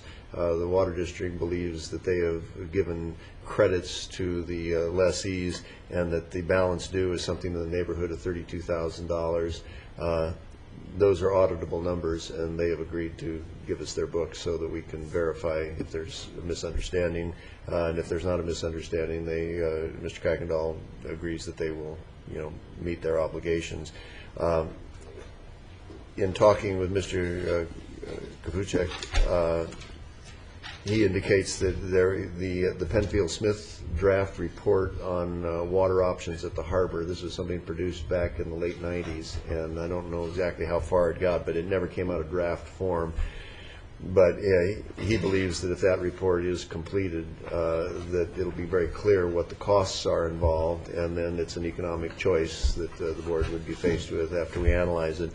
So we have authorized Penfield-Smith to update their figures and to complete that report. They believe they can get it to us in the early part of October. So we will do our analysis after we receive that, and we'll come back to your board regarding the options on the cost of water. In the meantime, County Council is addressing the first three questions that were asked, and I believe, Noel, that your office said that maybe towards the end of September you should have completed your review. Yes, we should easily be finished by late September, probably before then. We just received a large stack of materials that we had requested from the CSD. Those came in last week. They will be analyzed, and then a report will be produced probably in early September, I would guess. So that's kind of where it stands. As far as the question of whether or not to continue the contractual relationship with the district, that of necessity needs to wait until we all have the figures, and I'll meet with Mr. Kuykendall and go over what the report says, and then we'll do our analysis. And like I say, it'll be an economic choice at that point, once we know what the price is. I don't know if you have any questions of me, otherwise. Actually, there is. No, Mr. Flynn, would you turn on your microphone too? Just have a couple of comments to make. Several years ago, the Groundwater Management Agency ordered, and I'm a member of it, ordered a reduction in the use of groundwater, and with the idea that we would reach safe yield sometime after 2012. Safe yield is an issue of so much water goes into the aquifers, and it equals the amount of water that comes out of the aquifers. And the Community Service District could not really meet the requirement that was imposed upon it. Their wells are, the main well was a deep aquifer well into the Fox Canyon aquifer. And so they had to find a way to give that up and find another water source to meet the issues raised by the Groundwater Management Agency. Every pumper in the Groundwater Management Agency area, which includes all the Oxnard Plains, some of Camarillo, some of Ventura, and some of the Santa Clara River Valley, is affected with this whole issue. And the hope is to reach safe yield. Well, that means a lot of sacrifice by a lot of people, including farmers. Farmers have been very cooperative. Cities have been very cooperative. We work the issues more in a town hall type fashion until we have agreement at the Groundwater Management Agency Board of Directors on how to do this. So the City of Hueneme, Port Hueneme, and the CSD, and the Navy base, but especially the CSD and Port Hueneme, formed a joint powers agreement where they clean up water, surface water. They import water, some state water, and they import or take water from the United Water Conservation District. So the kind of an issue that is raised by the harbor lessees is an important one. I can understand it.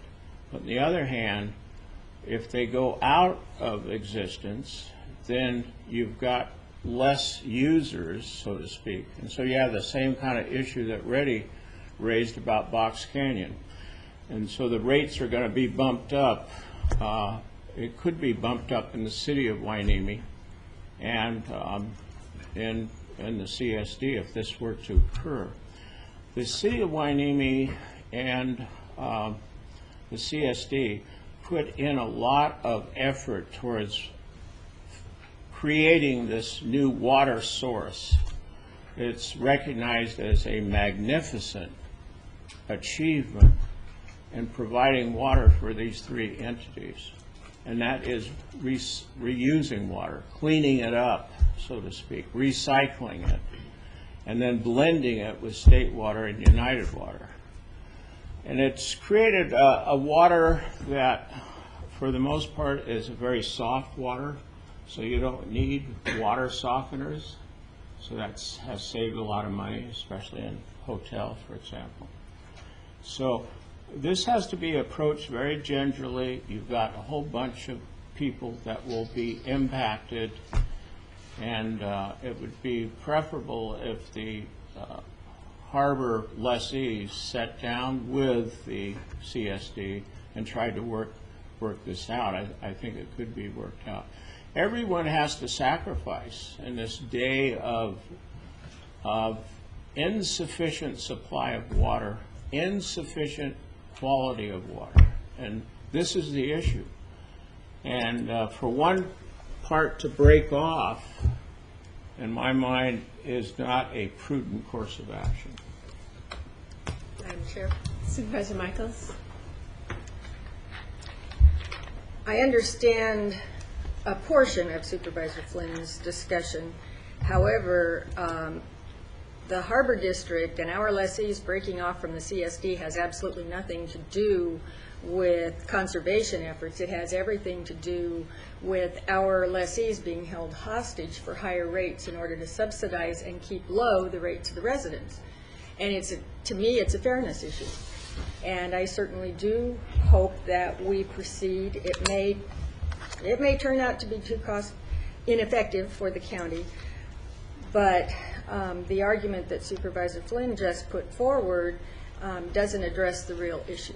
And the real issue is that the CSD is charging our harbor lessees a higher rate in order not to have to charge the residents a higher rate. And, you know, no one has proven yet that that is incorrect. And the fact that there is some questionable, potentially questionable use of some of the funds, I really believe that we have one obligation and one obligation only, and that is to protect our harbor lessees, and certainly take into consideration the city of Port Hueneme if for some reason they would be involved in this. We need further investigation, and I don't think it's wise to just dismiss the discussion. I think we need to continue to investigate and continue to find out what would be best for our harbor lessees and our harbor, and then move on that recommendation, not worry about, you know, whether or not an independent district is going to have to worry about raising rates.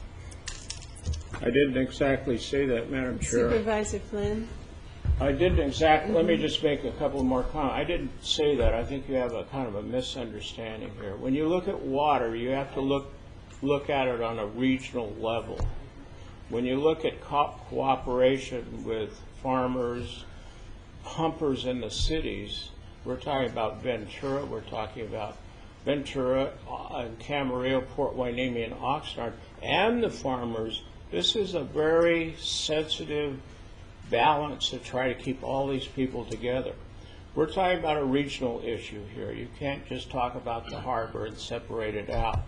That's, in effect, that's absolutely nonsense, the statements that you made. I would suggest also to Johnny that you consult with Art Goulet. I think you're on good terms with Art, because he helped put this agreement together, along with Gerard.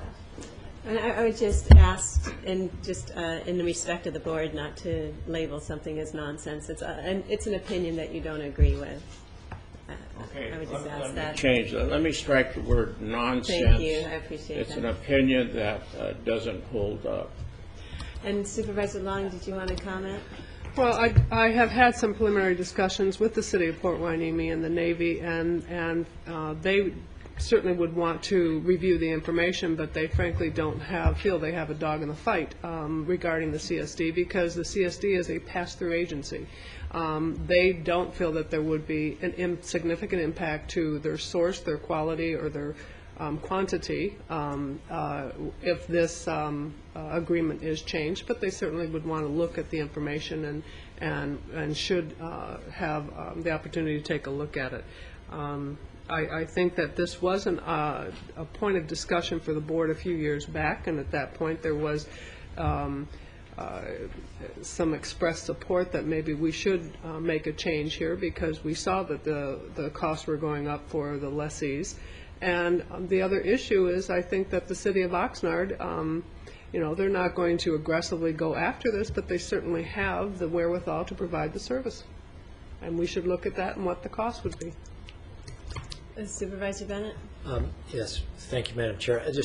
One thing, I just hope that when the report comes back in the fall, we can make sure that it includes one other item, because my understanding is, and I just want to make sure we have the specifics really clear, is that although the county and the harbor lessees receive a significant part of the water there, we have no vote in the setting of the rates at all. We're not involved in that. And so I think whenever you have that in government, you have this inherent risk that, if taxation without representation, well, rate setting without representation is always risky, because there's a tendency to say the people that vote me into office, I'm going to keep their rates low, and the people that don't vote me into office, I don't have an incentive to keep their rates low. So that's an inherent issue that we ought to at least make sure we understand as we're thinking about this whole process. I think that that's an unusual way for it to be set up. It is what it is, but it's something else for us to consider. So I'd just like to request that we have just some summary of that sort of voting structure and how the rates are set, who sets them, who benefits, or I shouldn't say who benefits, who doesn't get to play a role in establishing those rates. Thank you very much. Thank you, and I just think of the Triumph Sanitation District, which is just the opposite, where the ratepayers don't get to vote for the majority of their board. It comes from out of the area. But I also wanted to say that I like the idea that if the parties can get together at the table, that we could come up with a better solution that Supervisor Flynn mentioned. Mr. Johnson, did you want to add anything to this, or? Well, only that when Mr. Kuykendall and I met, we did discuss the possibility of some intermediate solution, such as the way in which overhead costs are allocated. It's too early for us to comment on what the possibilities are. So what our office is doing with the help of the district is trying to identify the obligations and the costs of those obligations, and at that point we'll be able to kind of put this together, and then you'll have choices. Thank you. And I do note we have a card from Mr. Kuykendall. Would you like to come up? And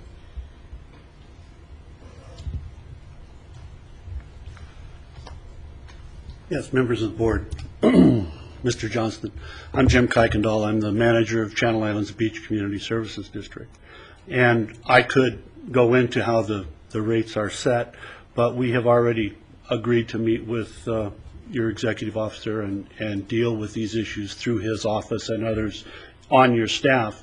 Let me suffice it to say that the contract that we have is with the county, and that contract is for providing service for your lessees in the harbor. And there are provisions in there that list the kinds of percentages that are charged to the harbor as a whole are to be balanced against the amount of water that is used within the harbor as a portion of the water charges that are made throughout the district. And so those kinds of costs are not being subsidized. There is the issue of payment on the amount of bonds that were issued because we provide a higher quality water than is standard. You mentioned the issue of softness. We provide a different quality of water. And we have different kinds of facilities that have to be paid for. And those kinds of things were part of that whole contractual arrangement when it was developed. There are a number of nuances to that, and it does require more than a quick discussion of that to make it complete and to make the understanding complete. I have, since I have been here, and as you probably know, I've only been here for about 18 months, so I wasn't involved in the contract or in the way that it was developed or anything like that. However, I have volunteered since I have been here to meet with the harbor lessees at any time to go through what we do as a cost-setting process and how that has progressed over time. I've made that offer to your harbor director and to representatives of the lessees. So we're willing to discuss these issues, but we do have a contractual arrangement that needs to be lived up to, because if there were to be a change in that contract, there are specific provisions in that contract for that dissolution. Thank you, and thank you. Good luck. And you took on a pretty big job there, but I'm glad that we will be able to have some discussions and see if we can come to a better resolution. If I can add one more point. Yes, Supervisor Flynn. You know, if you get into the JPA, we're talking about infrastructure. We're talking about someone paying for that infrastructure that serves the harbor area. It's not a harbor district. There is a harbor district. This is not a harbor district. And you also need to look into the costs of Oxnard water. It's my understanding there is a surcharge, for a new hookup. It's a very complicated issue that takes some time to understand, and I really think pulling the parties together will help that out. Probably something that's contributed to this whole discussion and this whole issue is the fact that the lessees really don't get along with the community. And so there's some antagonism there. There's some very poor relationships between the community and the harbor lessees.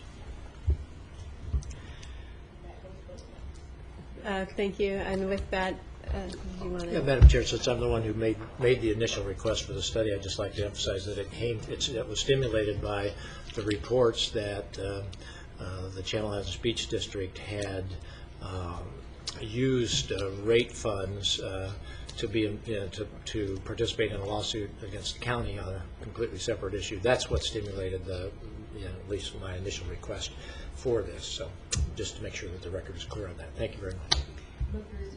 Second.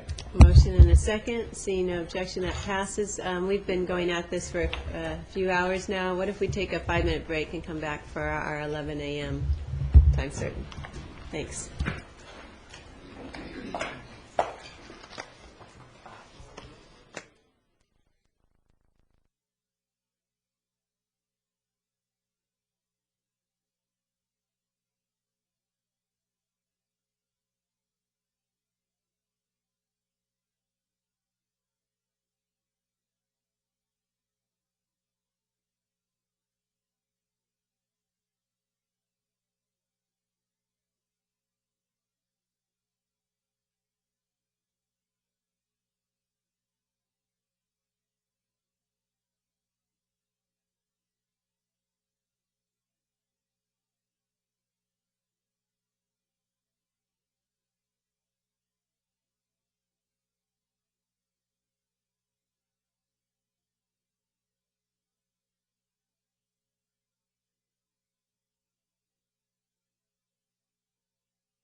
Okay, we'll come back into session and go to our 11 a.m. time certain item.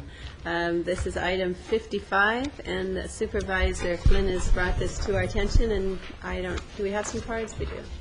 Okay. Supervisor Flynn, you're on. Okay, thank you very much. You each received a copy of some documents, and I hope that you have all of them, because I'm going to be referring to them. The people at Channel Islands Harbor, a particular group of people, are really experiencing a great impact from the rate schedule that has been adopted by Oxnard Marinas LP and Almar, and also by a different marina, Vintage Marina, which took the place of Channel Islands Marina. So you've had a great, the people that are in the harbor with boats have had a great difficult time trying to deal with these rate increases. Sometimes people think that those who own boats or yachts are very rich people. There are some rich people that own 90-foot, 70-foot yachts, but not all people are rich that are in the Channel Islands Harbor, so they really suffered to a great extent. And I was down there, down at the harbor on, I think it was last Friday or Thursday, and here's this 80-year-old man who's a World War II veteran with his wife living on a boat in Bahia Cabrillo, and the rate increase for liveaboards and slip increases, they just can't meet that. So they gave away their boat, in effect, because they didn't have the money to do anything with it, and it was their home. It's a home for them. And I emphasize the fact that you have this World War II veteran who now is moved with his wife into his van, and that's where they're going to live. So it's a sad situation. And there are more than one person who has experienced this. So there has to be some kind of compassion demonstrated. I think Brian, for example, has that kind of compassion and will try to work with it. I met with him just briefly, and he told me of some problems, and I'm sensitive to those problems that he talked about.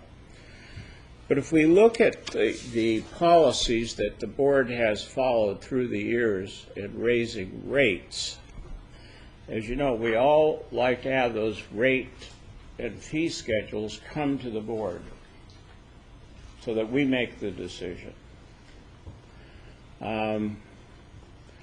Parks and Rec don't have any policies per se, but they bring the rate increases if they're due to happen. They bring those rate increases to the board. The airports have several policies that are followed. Those are adopted policies. The harbor, at least my understanding and my research, really doesn't have any policies. If you look at a page that I handed out to you, titled Board of Supervisors, 11 a.m., time certain, July 26, rent pricing information, if you could find that. We took some time with this, so I'm not going to go into this unless you're going to follow it carefully, because it would be senseless for me to waste your time and my time. But if you look at page 1 of this copy, and here's the way it looks. Make sure you have it.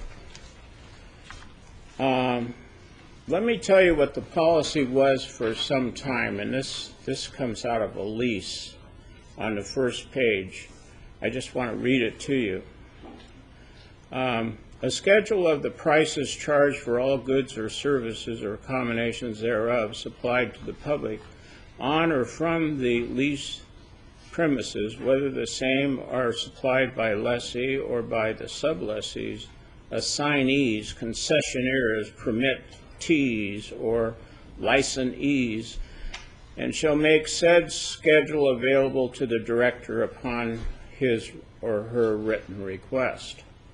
All rates and charges to patrons served on or from the leased premises shall be reasonable and consistent with the quality of services and facilities offered, and shall be no more than rates and charges for comparable services and facilities in Southern California. It's kind of like comparing different counties when we deal with salary negotiations. In the event the director notifies the lessee that any scheduled price is not reasonable or consistent, lessee shall have the right to confer with the director and to justify said price. If after such conference the director shall determine that said price is not reasonable and consistent, the same shall be modified as required by the director. So the director has some great authority here. Lessee may appeal the determination of the director to the Board of Supervisors, whose decision shall be final and conclusive. Pending such decision, any such price fixed by the director shall be the maximum charged by the lessee. Supervisor, may I ask you what document this was pulled from and the This date on comes it? out of a lease document with Channel Islands Marina. And what's the date on it? The date on it would be the date. You ask a good question. I'll provide that information for you, but that came out of that lease. When it says this is from an old lease, do you mean like no longer in effect old? Yeah, it's no longer So this is in effect. back then, we used to have this kind of wording. Okay, now, let me tell you, there are all kinds of arguments you can come up with to say, I'm hey, just this is a looking- bad idea. Right, and I'm not looking, I just Okay. wanted clarification But when you said old, if you meant it exists. the setting of rates rested finally with the Board of Supervisors. Finally with the Board of Supervisors, and it's a public harbor. And then if you look at the next page, 14.2, prices, lessees shall at all times maintain a schedule, and so forth. Dropping down, all prices, rates, and charges shall be established by lessee in consideration not only of the investment and profit and economic return to the lessee, but also in consideration of the need of the public for affordable cost and generation of revenues to the county from percentage rent based on prices, rates, and so forth. Now that comes out of a more recent lease. And then the next page, prices, lessees shall at times maintain a schedule available on the lease premises of the prices charged for all services, and shall make the schedule available to the director upon written request of the director from time to time. So here's a document that you might want to spend some time looking at and reading. And my concern about this is a public harbor. And what has happened here recently is the ability to set the rates, set the cost to the user for slips and other amenities is solely in the hands and decision of the lessee. So the Board of Supervisors has been moved out of this decision-making process. Now that may be good for a harbor that's a private harbor, privately run harbor, but we have a public harbor. The public has to be considered here. We've removed our ability to set the rates. I want to go through some of the rates with you and show you what has happened. Looking at BOS Board of Supervisors time certain 11 a.m. July 25th, 2006, slip rental increases vintage marina effective January 1st, 2006. When we first started to look into the issue, people said, and I think the department, Harbor Department, concluded that the rate increase was 10.9%. But if you look at what actually happened, and going through some of these rates, let me just go through them. They're on the front page of this document. And this document looks like this, so you know what I'm reading from.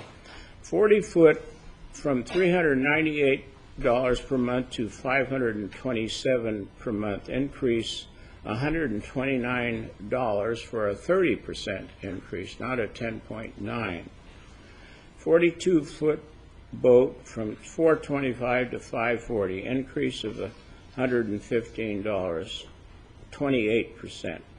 44-foot from $450 to $586 per month, increase of $136 for 30%, and so on.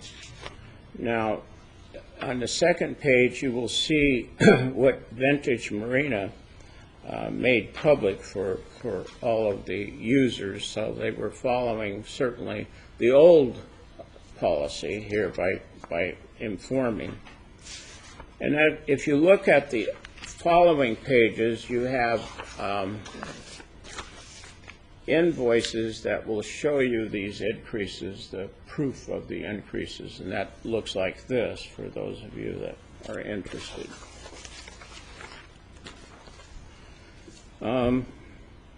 So you have two marinas down there. One is Almar, which has taken over the peninsula, what was the peninsula marinas, 6 of them, and then you have Vintage, which took over from Channel Islands Marina. Let me just go through Almar for you. Almar took the subject marinas and raised fees effective 11/105. Monthly liveaboard fee went from $100 to $225, or 125% increase. Slip fees per foot are on a sliding schedule, but the per foot fee was increased approximately 15%. That's one increase. That was 11/105. As of June the 1st, 2006, the fees were again increased. So you had 2 increases with Oxnard Marinas LP - Almar. Monthly liveaboard fee increased from $225 to $264. The slip fee per foot rose approximately 12%. For one individual, that approximates the case for liveaboards paying the fee, the increase was approximately 164% increase in 8 months. That's for a liveaboard. Now, if you don't want liveaboards, this is a good way to get rid of liveaboards. Liveaboards serve a purpose in that you have someone in the marina most all the time, and it provides some security. For one individual, that approximates the case, I read that. For those not living aboard, the per foot percent fee went up approximately 30% in the same period. That's for Almar. For Vintage, slip fees have gone up approximately 30%. The Harbor Department dispute this because they are using another method of calculation. They say 10.9% as my understanding. As an example, if a 30-foot boat was in a 34-foot slip, they originally were being charged the fee for a 30-foot boat, and now it's for the water that's in the 34-foot size slip. Management came in and said they were now going to charge for the water area, so that's a change in policy for Vintage. as compared to the ferals, and raised rates based on that. After doing this, they then came in and raised the per-foot charge of the boat. Total percent increase to the boater was approximately 30%. Money out of pocket is money out of pocket to the payer, no matter how it's defined. And just looking at this, going through this again, Almar Oxnard Marinas LP took possession of the marinas July 26, 2005. The first lease amendment, number 1, between County Harbor Department and Almar was September 13th, 2005. That's after the slips came away from Channel Islands Harbor Investment Company, and now the county is a player as far as these concerns that we're talking about. Almar Oxnard Marinas LLP had first rent increase November 1st, 2005. I've gone through that.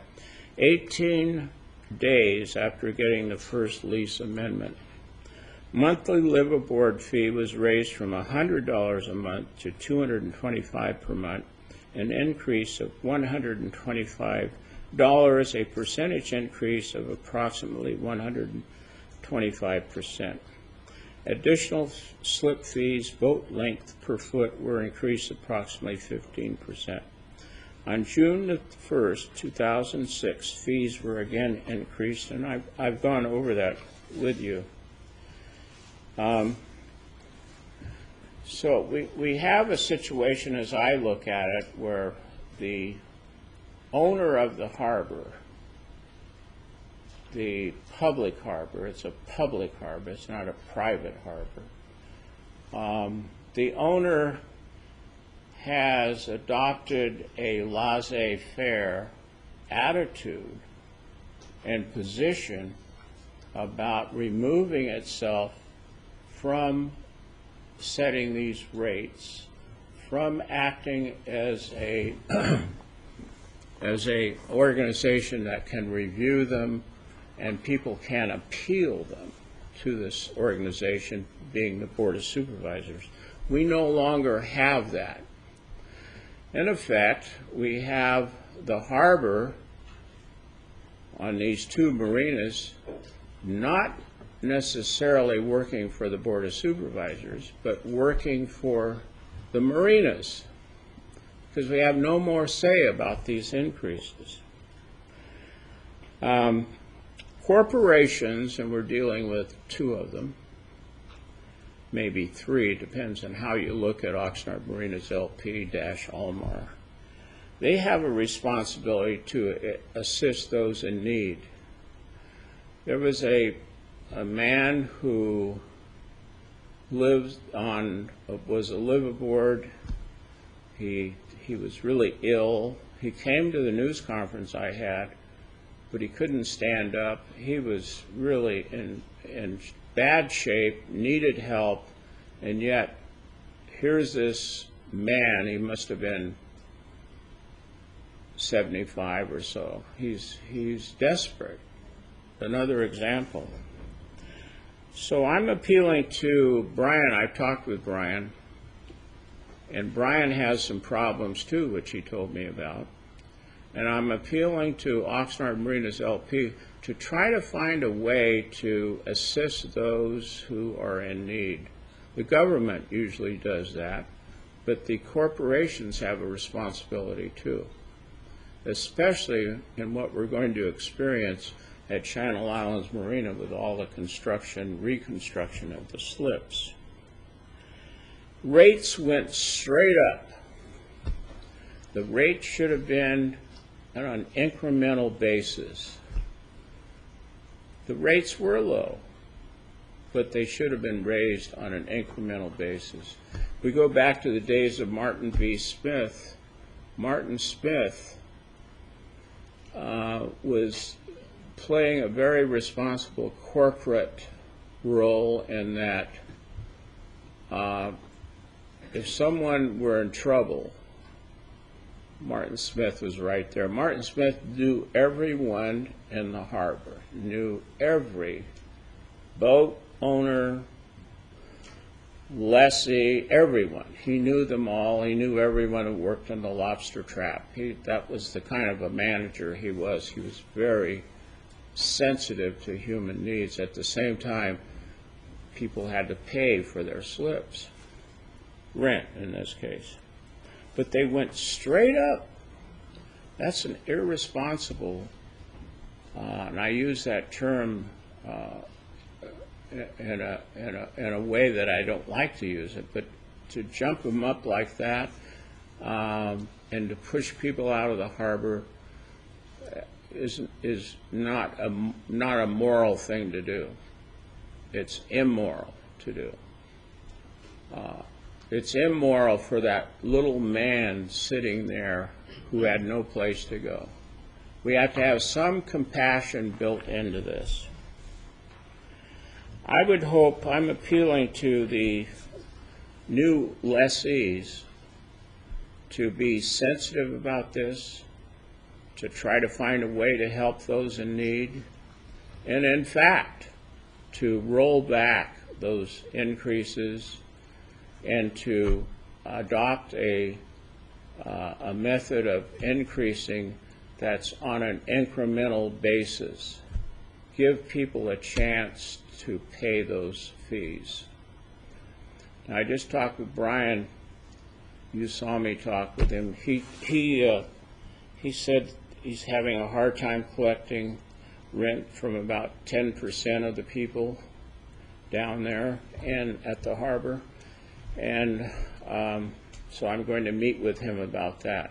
I think we have to appeal to the corporate representatives to try to help overcome this human issue that we have at the harbor. Not to push them away, but to gather them together and try to talk with them and find a way to work these things out. It doesn't apply to everyone, but it does apply to enough people that one can consider it a major thing, a major event.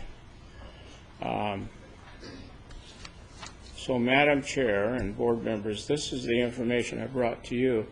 I hope that we can overcome the problems there. I hope that that the marinas can develop some kind of a plan that everyone understands on how to replace those slips. There has to be communication with the people in those slips.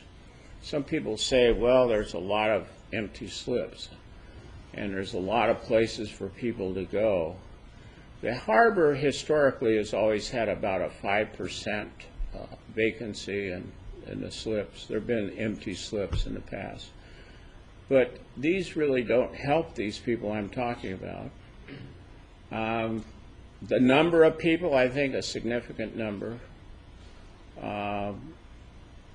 And I'm calling on the lessees to assist, to take on a corporate posture here that has compassion built into it, and for the staff, the harbor staff, to work with them. There's been all kinds of confusion. Is it a 10.9% raise, or is it a 30% raise? And why are we raising the liveaboards in such a rapid manner and such a high increase? We have to take a look at those. Madam Chair, I don't know what the board can do, except maybe to encourage the lessees to do what I've outlined for them to consider doing. Thank you. We do have 2 comment cards, one from Jim Hayes and one from Preston Davis. Mr. Hayes, would you like to go first? Good morning. Jim Hayes with Almar Marinas. Eviction proceedings have only been brought up against one voter, and that voter was Al Egert. Al Egert is the unfortunate victim of Supervisor Flynn's erroneous accusations that somehow the sale of Peninsula and Bahia Marina was illegal. As a result of being sucked in by Supervisor Flynn's ridiculous claims, Mr. Eager announced to the board that he would not pay slip fees due to the illegal sale.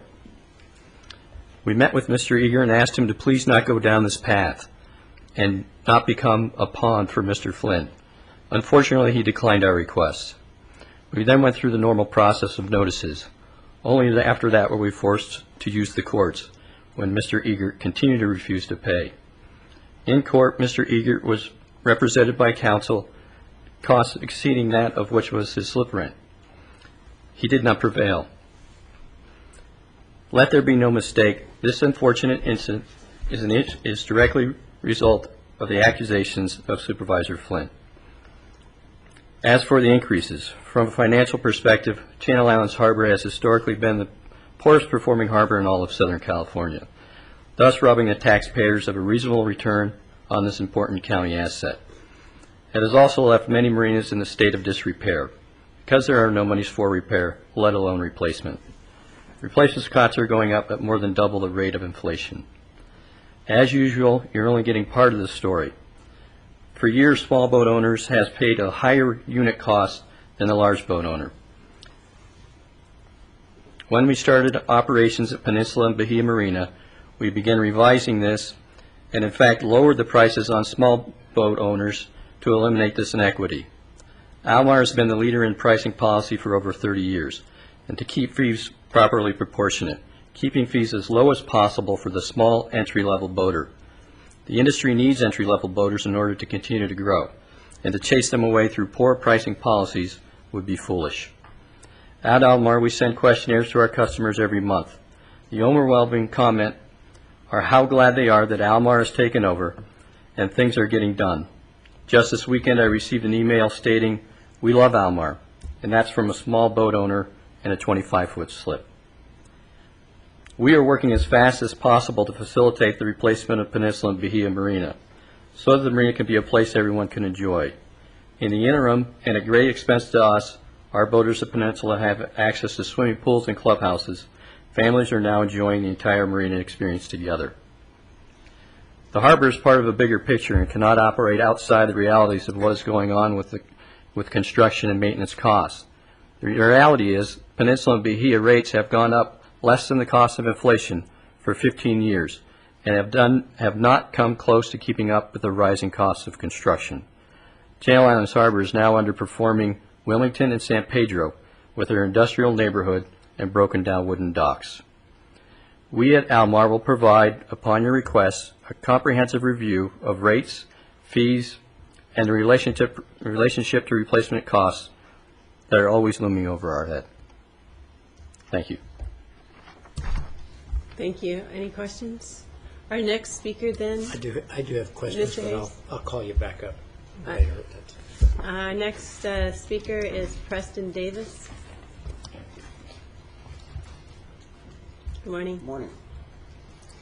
I'm not trying to be adversarial because I'm a slip fee renter from these people, but I have a point of view that I think should be heard by the board. One is to contradict something, or at least to remark about something that Jim just said about small boat owners and entry-level boat owners. The big plan at Peninsula is to demo all the small slips there. They're going to take out all the 30-foot slips, according to the managers there, and put in larger slips. So I'm not sure how the small boat owners are going to benefit from demolishing their slips in that area. And I know in Channel Islands Marina, they've taken out a whole section of small slips there to put this marine center in. That was the proposal there, too. So small boat owners don't seem to be getting any benefit out of this proposal, of this new growth.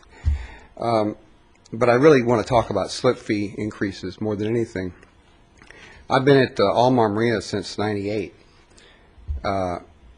And I was over at Anacapa Isle Marina for a while, and they raised the rate there so much that I had to leave and went down to Peninsula. I've been at Peninsula since about '99 or 2000, and I was paying about $440 a month there, if I remember right, for some time. And yeah, it's a rundown marina, and it's poor condition, and the bathrooms there, facilities are horrendous.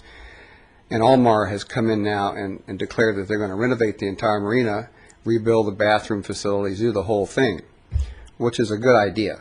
It really needs that. But they instantly, as you remarked in your report, Mr. Flynn, that they raised the rates right away the first time. In the 18 months that they've owned that property or had that lease down there, they've raised the rates twice. My rate increase has gone almost $200 in 18 months, and I don't live aboard. But $200 a month is about 40% a rate increase, and I have a big boat. I have a 45-foot boat. I would hope that the board would consider some sort of rent control. I don't know what you want to call it, but that's kind of the bottom line of it. Some sort of way to overview and add an oversight committee to what's going on in the Marina Harbor, because it is a public harbor, and we all own the harbor. All the taxpayers own that harbor, and now it seems to be becoming a private harbor because of two different companies that are owning all the slips leases there. The quality of the marina is very poor, no doubt. When I've taken my complaints to the management at Peninsula about why are they raising the rates without doing anything, they said, well, we're going to do them we have a proposal that's 2 years away. We're going to renovate the marina. Well, in 2 years they're raping I hate to use that word, but the tenants there, because we're not getting anything for our money. We're basically bankrolling their future proposal. The only thing that they've done as far as renovating Peninsula Marina is put in electric meters, which isn't in our benefit, and painted the dock boxes, which is a joke because they need to be replaced anyway. It's sort of a Band-Aid on a problem. My opinion is in the Channel Islands Harbor, as most harbors, it's a supply and demand situation. There's only so many slips available, and there's a lot of boats out there. And I believe what's going on, and I just came out of Newport Harbor over the weekend, it's really out of control down there. The lessees seem to be able to dictate the price of their slips because of the availabilities. And so if there's nothing available, they can charge whatever you want because there's always somebody's going to take that slip. And the idea of putting larger slips in to accommodate the larger, more expensive ultra yachts, to me, is sort of a cop-out. It doesn't become any more a public property. It becomes a private property situation because those people probably don't live here anyway. They live in L.A. or some other place back east. I know a guy who lives in Connecticut who's got his multi-million-dollar boat here. He comes out on the weekends once in a while, and that's kind of the way it looks. I work on boats all the time, and again, I'm not trying to be adversarial to Almar, but I just want to be able to be heard. I think there needs to be some inquisition, some oversight coming from you guys, because you're in charge of the county, and I'm not. And I don't think that a private company should be able to dictate to the county what they do.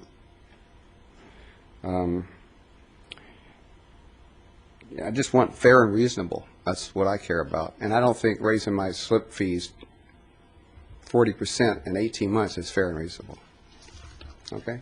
Thank you for your comments. Thank you.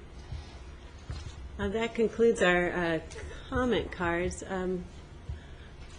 I think Supervisor Flynn kind of summed it up, that the county can't require what the rents would be that the lessees are charging the people using the slips.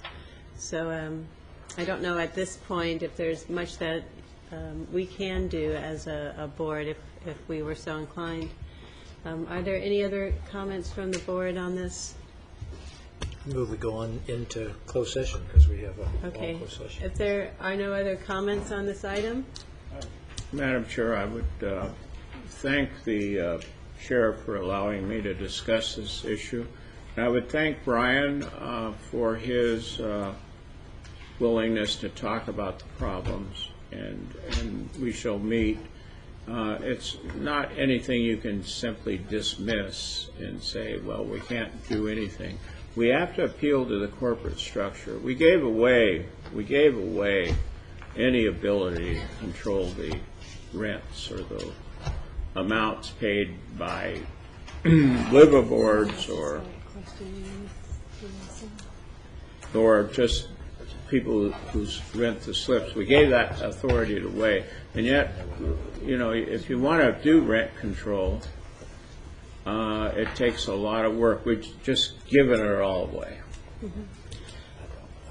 Mr. Hayes, can I just ask you a question? Because you had mentioned a situation with Alfred Eggert, that the court prevailed. He was here earlier this morning and said that he had an extension before his eviction occurs. And what I was wanting to ask is if Mr. Eggert drops his issue of why he shouldn't be paying rent and all and agrees, is there an opportunity for him to continue? We can certainly talk to him about it, yes. Thank you for that. And at this time, we do have our board going into closed session. Supervisor Just one more Flynn. comment. You know, you singled out one individual. There's more than one individual. So that was a misrepresentative. I singled out him because he was the only one that was... You misrepresented the facts. I'd like to ask the speaker a question. So I'm sorry. We could allow the speaker to finish his sentence too, and then we'll go to Supervisor I singled out Mr. Eggert because he was the only one that we had eviction proceedings with. Okay. That was the reason I singled him out. And Supervisor Can I Bennett? just ask you a question since you're up? You're going from pricing per person on liveaboards to now by the space, is that right? I'm sorry? You're going from pricing. Most marinas just do liveaboard pricing by space. Right. Right. Correct. But down there for a while, you had liveaboard pricing was by per person. Is that right? That's correct. And you're now switching over to pricing per space. Per space, correct. And so, how many people were renting at the one space rate? The one person rate. I'm sorry. It would probably we usually keep about 10% of the total slip amount for liveaboards. Right. And I would say probably half of that is one person and half of it is two persons, right? Okay, thank you. Sure. Thank you. And actually, instead of closed session, thank you for coming and speaking. We do have I think enough of we may be able to take care of some more of the regular agenda items, so our staff doesn't have to wait till after our closed session. So if we're still have staff available, our next item is item 69. Ms. Tompkins, I believe this is regarding the Resource Conservation District. Yes, I'll make this one quick. Del Tompkins with the County Executive Office. Approximately 3 weeks ago, your board received a request from the Ventura County Resource Conservation District for appointments to their board of directors in lieu of election. Prior to taking any action on that, you directed the CEO to return to the board with additional information about those types of appointments, as well as recommendations on how to increase public awareness of the opportunity to serve on their board. There are 9 members of their board. They are staggered terms where there are 4 members at a time whose terms are up, and then the other 5, and they serve for 4 years. At this time, there are 4 members whose terms will expire at the end of November, and a 5th vacancy due to a resignation in May of 2005. The district has met all legal requirements in order for your board to make those appointments now, should you choose. However, they are fully aware that the board has indicated an interest in expanding public awareness of the vacancies. To that end, we have made several recommendations to the board today. One is to postpone the appointments for 60 days, and this would allow for additional measures to be taken. One would be a request to the Resource Conservation District to issue a general press release. A copy of that would be also shared with the Watersheds Coalition of Ventura County to seek out additional individuals who may have soil and water conservation interests. In addition, the clerk would be asked to post notices here at the Government Center, as well as on the county's website, specifically the Board of Supervisors homepage and the clerk of the board's homepage. And additionally, we would be looking at maybe doing this type of thing for other boards, commissions, and committees where it's appropriate. And finally, we would recommend that the CEO establish a reviewing panel if these efforts should result in additional applicants for these positions. Thank you. Thank you for bringing back the the full report. This is at the request of the Board of Supervisors, and I have one question, and it's just a simple one. When it comes down, and I don't know if you know the answer to this, but it breaks out the districts for the Resource Conservation District into 3 divisions. Correct. And the South Ventura County Division is SOMAS, has SOMAS representatives. Do you have any idea? Is that what you refer to as South County? Well, South County actually includes more than SOMAS. I believe it includes Simi Valley, SOMAS, parts of the Santa Monica Mountains Recreation Area, Camarillo, other unincorporated areas. Okay, thank you. I thought that was kind of interesting that SOMAS is South County. And it just so happens that the district board office is also in SOMAS. Okay, thank you for that. What's the board's pleasure on this one? We have a motion, a second, and seeing no objection, that passes. Thank you very much for bringing that forward as requested. And we'll give, it's not a slide on the individuals on it, just want to make sure everyone has an opportunity who may want to serve.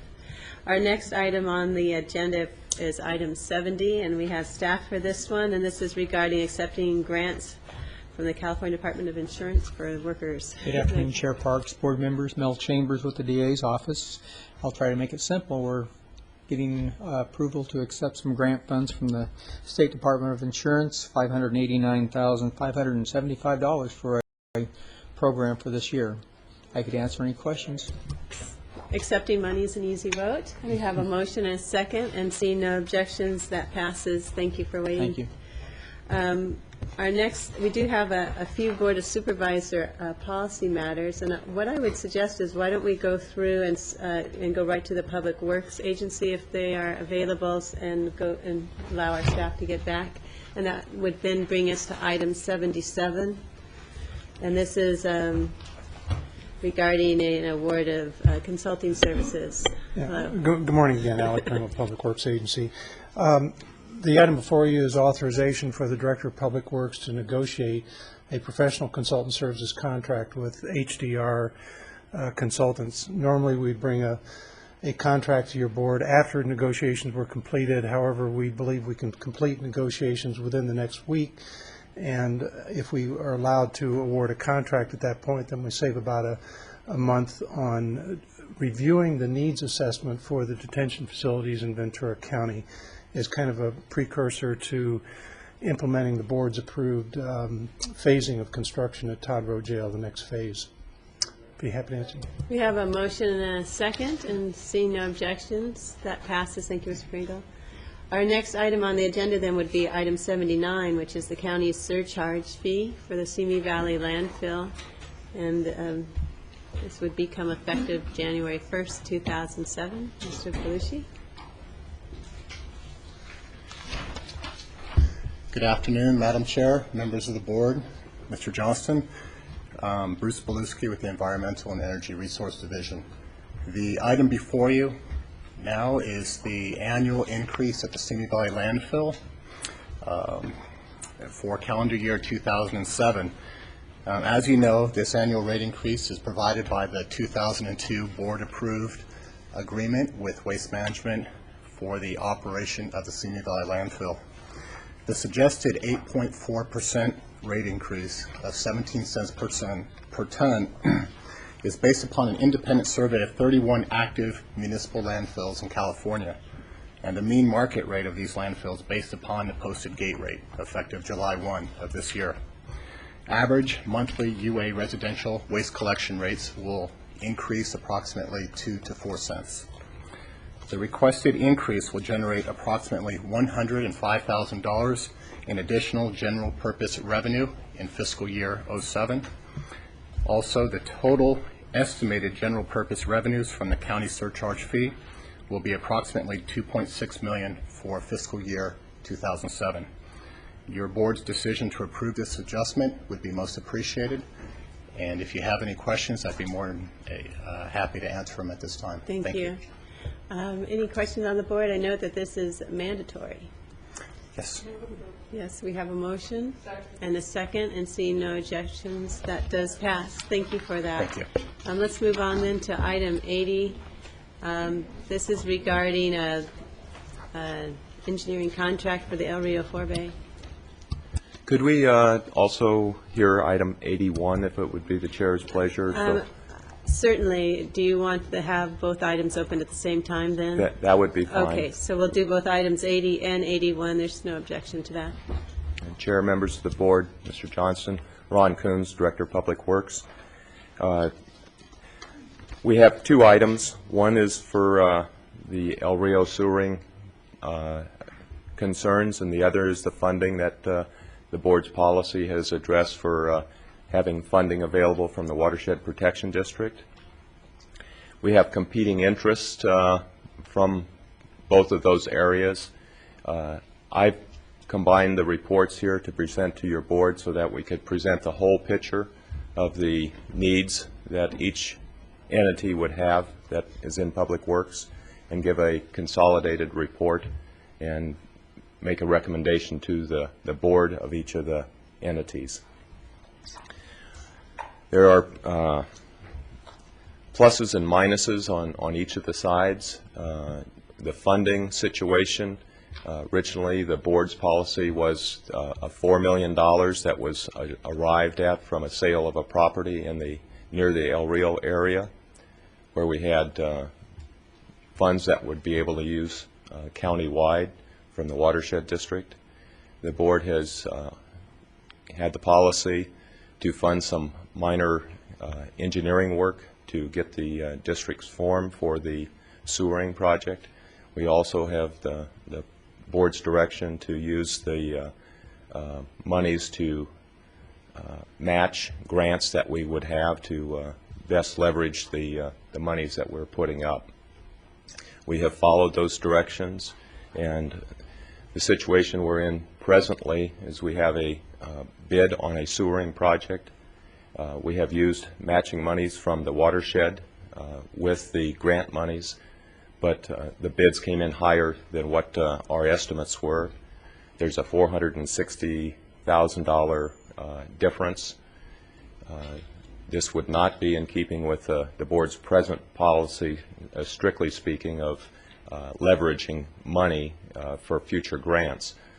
However, with the recommendation that I am making would be to use the $460,000 from the Watershed District out of the $4 million to cover this shortfall in the construction costs that we're facing.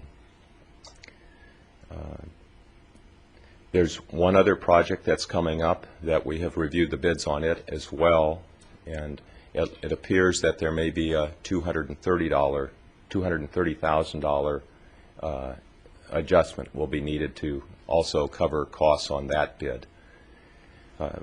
The bids, the total picture of the $4 million is we have used $1.2 million of the Watershed District's $4 million.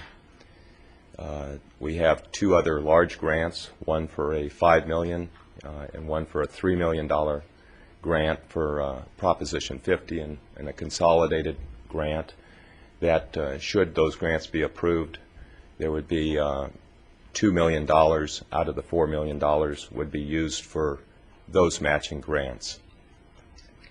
The Proposition 50 grant, the match is about $333,000. That one appears to be quite promising. The consolidated grant with a match of $1.66 million would be a blessing if we got that one, but it does not appear to be as promising to get that grant approved.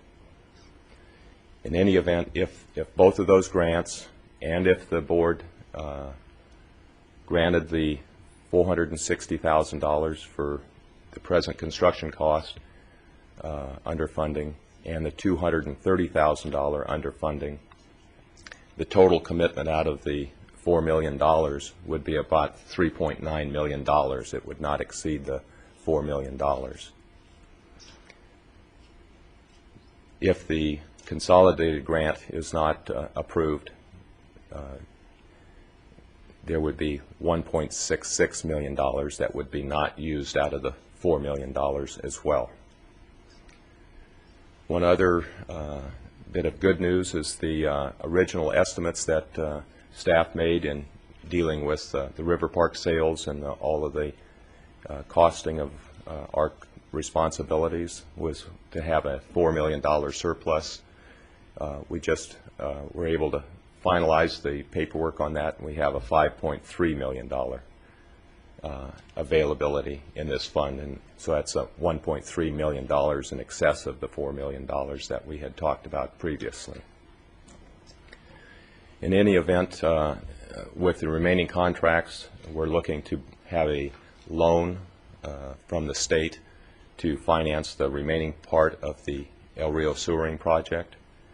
None of that loan is looked to need any matching money from the watershed district, so I don't foresee any likelihood of any future grant to use any additional matching monies out of the $4 million. We've turned over every rock that we can find to come up with the grants that we have. So it's the other options on granting this $460,000 would be to loan the money to the project and then have the residents repay, as they will be repaying the $21 million in the revolving fund that we'll have to borrow. With the best case scenario for the ratepayers would be, we're estimating about a $80 a month repayment bill for 20 years, and the other end of the spectrum is $120 a month rate paying to repay the loans and the cost for the sewering of the project area. With the watershed district, we've also had new information come up with new floodplains that are being mapped with more recent analysis from either FEMA or from the watershed district. So there are competing monies in the watershed area also for new areas that are having flooding problems that will have to have pressure for developing projects to take those properties back out of the floodplain. So it's not an easy situation when you have the competing interests, but my recommendation would be to, with all these facts, to grant the $460,000 to cover the cost of the sewering project that we presently have.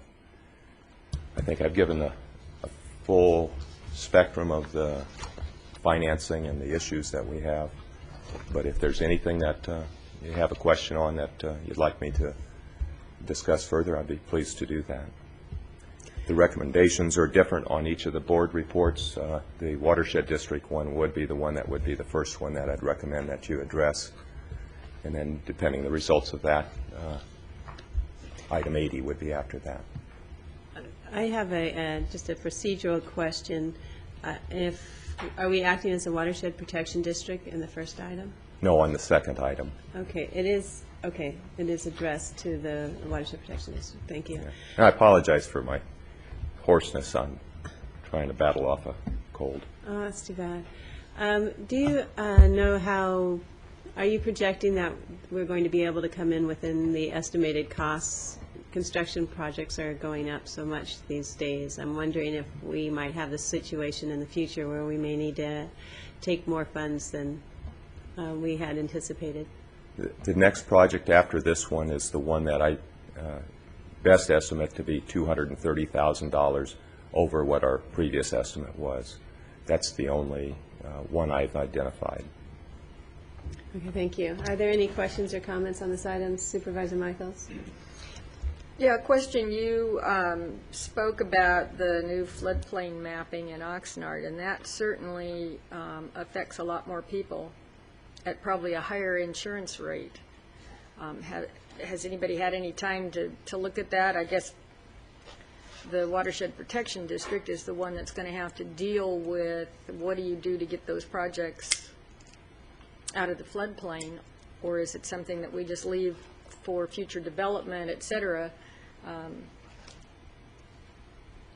I'm a little concerned about putting all of our eggs in one basket, since we have notice now of this flood control problem and the floodplain, the new floodplain map, which includes a greater area of Oxnard than before.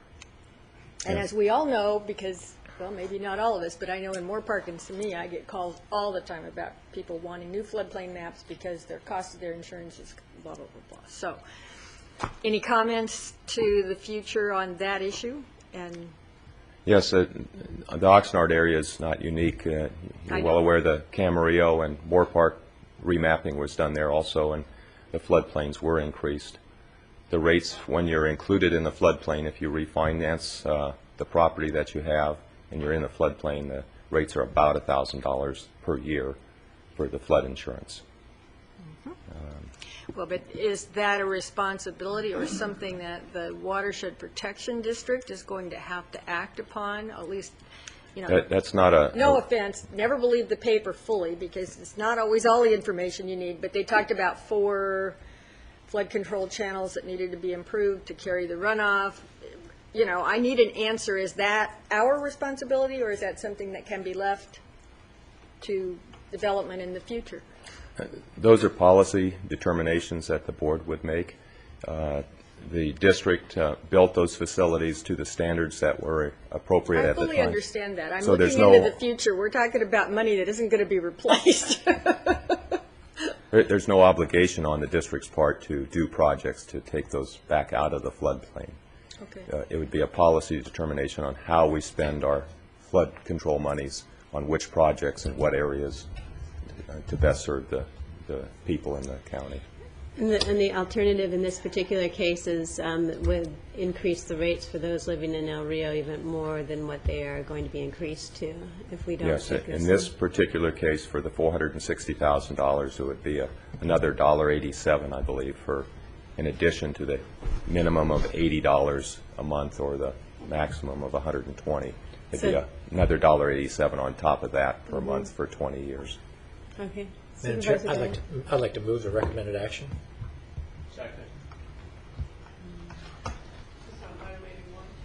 It's So actually, we have 80. both items are First- open.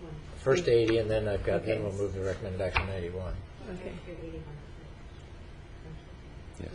You said we have to do 81. What's that? You want He'd us to do like 81 81 first? first and then 80. Yes. I'll move the recommended action on 81. Are there any objections to the motion? Okay, seeing none, that passes. And now I'm sorry. I had my hand was up. looking for objections. I didn't see them, but actually there is one objection to the motion. May I ask your reasoning? I'm just not prepared to answer, to vote on this right at the moment. There's a lot of questions I don't have the answer for, and, you know, if we're talking about the rate of $1.87 on top of whatever that rate is going to be, you know, that may not be enough to, in my mind, to make me want to do this. And so, you know, I didn't have the answer to that when I spoke to Mr. Coons earlier, and so I'm just not prepared to vote yes on either of these until I have more time. Okay, And thank it will you. be irrelevant anyway if they pass. Right, I I did can want move to on hear to your something reasoning. else. Thank you for that. Okay, we then seeing one objection, the motion passes. And item 80 also. Move the recommended action. And motion and second on that, and seeing one objection, and the motion passes on a 4-1. Thank you. Thank you. I know it's a tough decision, and we're seeing large amounts of money having to come out of our flood control, our watershed protection district. Good afternoon, Mr. Pratt. Good afternoon, Madam Chair, board members, Mr. Johnson. For the record, my name is Jeff Pratt. I'm with the Watershed Protection District. Item 82 is about accepting $1 million from the Coastal Conservancy Grant to further our purposes with the Matilla Dam project. Those purposes are listed, the current purposes are listed in the board letter, and I'd be happy to answer any questions you might have. Comments, Mr. Pratt's doing a questions? Go ahead. I just say comments or questions? Yeah, Mr. Pratt's doing a great job moving this project along. It is one of the premier projects in the country at this point in time. Only 2 core projects in the LA whole southern region got funded, this being one of them. So we do have the right momentum with this, and Mr. Pratt and his staff and Sue Hughes up in the CEO's office should take a lot of credit for that in terms of helping us with this. So I'd like to move the recommended action. Motion, lots of seconds. Seeing no objection, that passes. And item 83, you'll do that one too? Yes, Chair Parks. This is a recurring theme or recurring item on your board agenda. It's to extend the emergency authorities. An update, we should have the Santa Paula Airport finished in this month. Unfortunately, we just signed a change order for 20 days on the Piru project, so that will extend into August, but this should be the last time your board sees this item. Move the recommended action. Second. Motion and a second. Perhaps the last time we'll see this on our agenda. That would be pretty spectacular. And while we have Mr. Pratt and Mr. Coons here, I just want to emphasize that we do want to stay fully informed of any other expenditures of that $4 million. You did a good job of briefing us on this one, and just want to make sure that you don't surprise us on any of that. Okay, the motion on item 83 passes unanimously. And then also, there's a lot of things going on right now in Watershed Protection District, bringing up the integrated plan that you have, as well as looking at seeing large chunks of funds having to be placed in places that weren't anticipated before, that it might be, I think, beneficial for the Board of Supervisors to have some kind of study session where you can present to us the overall plan that you're looking at and how you see it proceeding. I think that would be beneficial, and if the board has no problem, I'll look at getting that sometime in the fall for us. Thank you very much, Mr. Pratt. We'll go now to item 84. This is the Redevelopment Agency, and Ms. Nolan.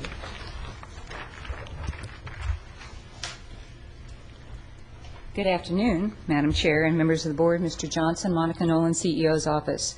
Before you today is a request for adoption of the County of Ventura Redevelopment Agency's FY 06-07 annual budget. Pursuant to California redevelopment law, presentation of the budget includes a report on redevelopment activities accomplished during the current year and a work plan for 06-07. Just briefly, I'd like to mention a couple things. Under Attachment C, Summary of Achievements, the most visible project for that the agency completed this year was the sidewalks. It was a project long awaited by the residents.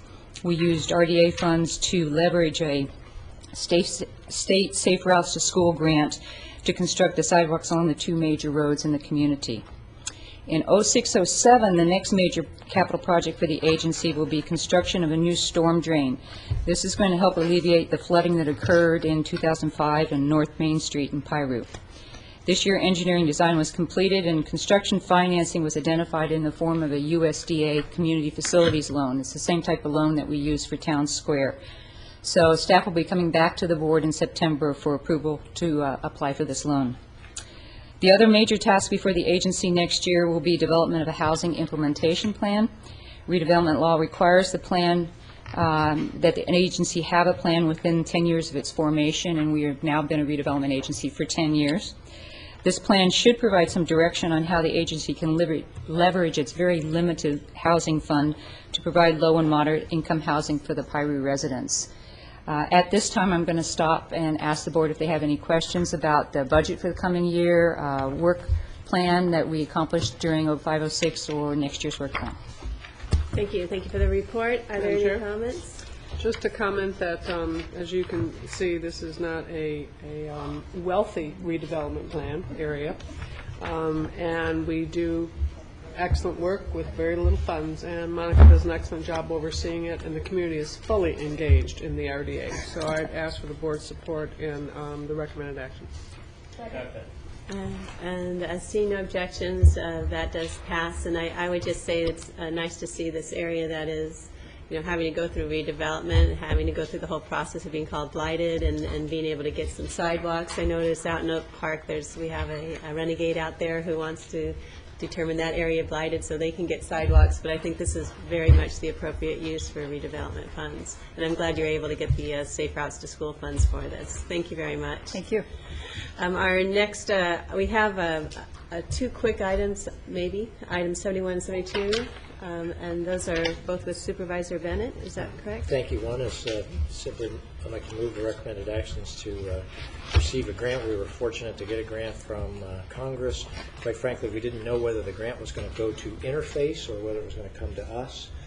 We just jointly wrote a letter with Interface encouraging Congress to give Interface the grant, but they ended up giving it to the county. So we have to receive it, pass it on to the county. We have a motion on item 71. Thank you. And a second. Thank you, and seeing no objection, that passes. And then item 72. So item 72, Santa Barbara for some time used to administer the fish grant, so it's money that has been given to monitor the whole issue of endangered species salmonoid fish, which is basically the common term steelhead.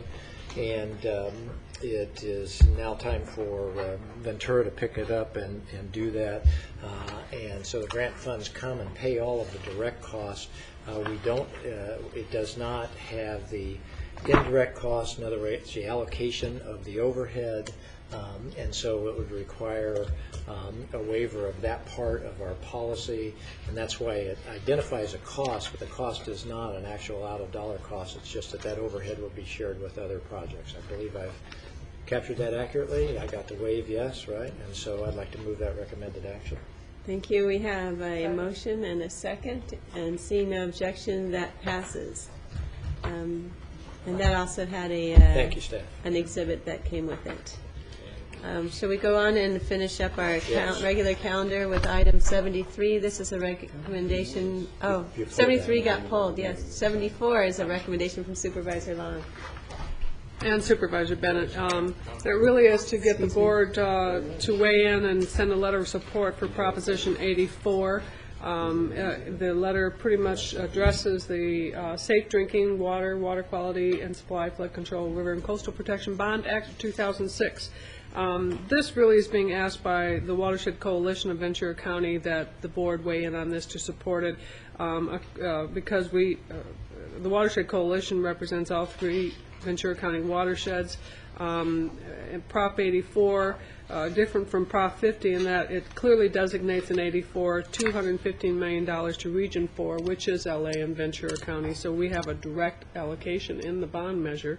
And it is, again, in full cooperation with this broad coalition of folks, and there will be a direct benefit to our Watershed Protection District, water sanitation projects, Ocean Protection Council, etc., a variety of folks who are in this coalition.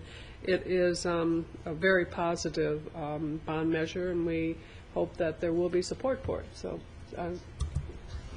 Supervisor Bennett, you also brought this to us? just like to, any of the public that hears or gets a hold of this testimony should realize that citizens of Ventura County will benefit if Proposition 84 passes, so if you'll support it. Thank you. And I understand the governor is supporting it. Are there any comments? We have a motion. Move the recommended action. And a second. Are there any objections?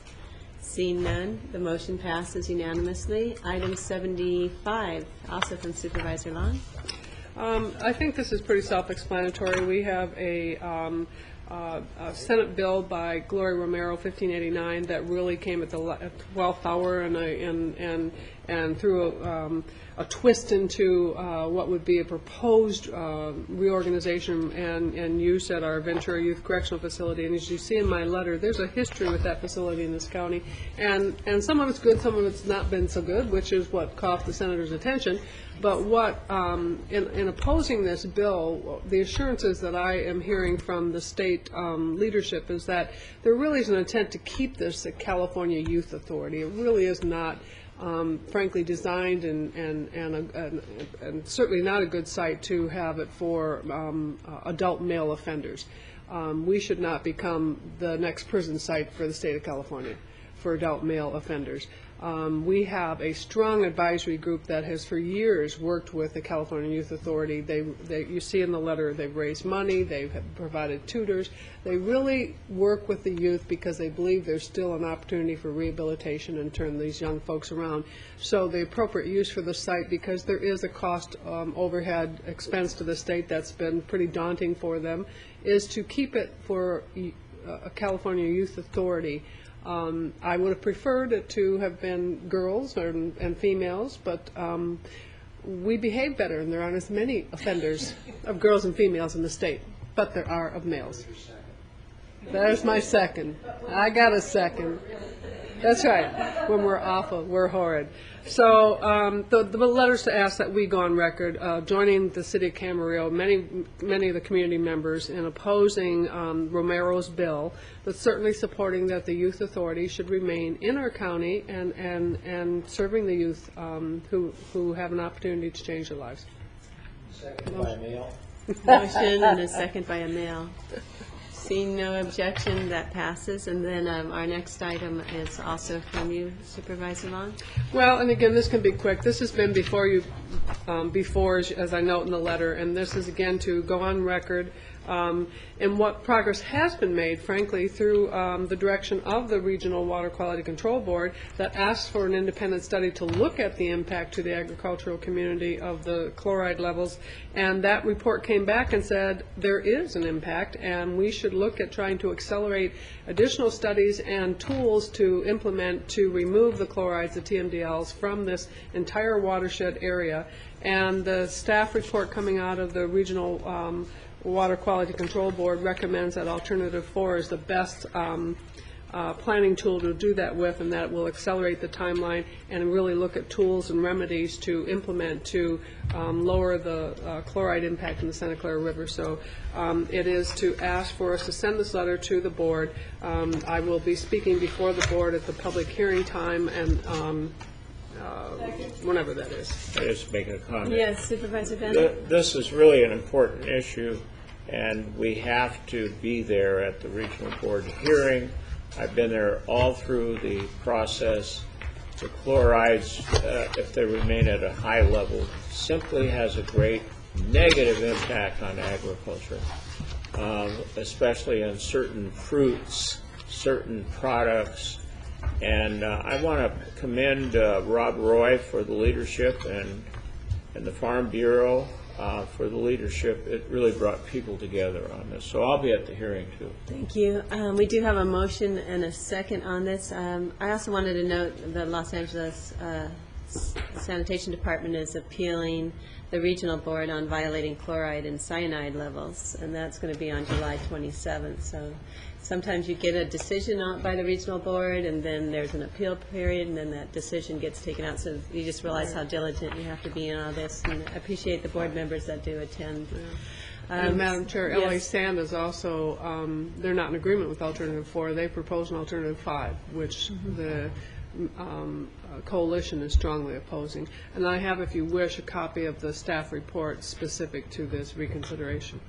I would like a copy of it. And Okay. so we have a motion from Supervisor Long, second by Supervisor Michael. Seeing no objection, that passes unanimously. At this point, we'll go into closed session. Do you anticipate any announcement from our closed session? It's possible there could be one announcement. Could be one announcement. And we will come back out of closed session at 1:30 for our 1:30 time certain, where we'll have the announcement if there is one. Thank you.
July 25th, 2006 Board of Supervisors meeting, and we are now at item 57, which is our 1:30 time certain.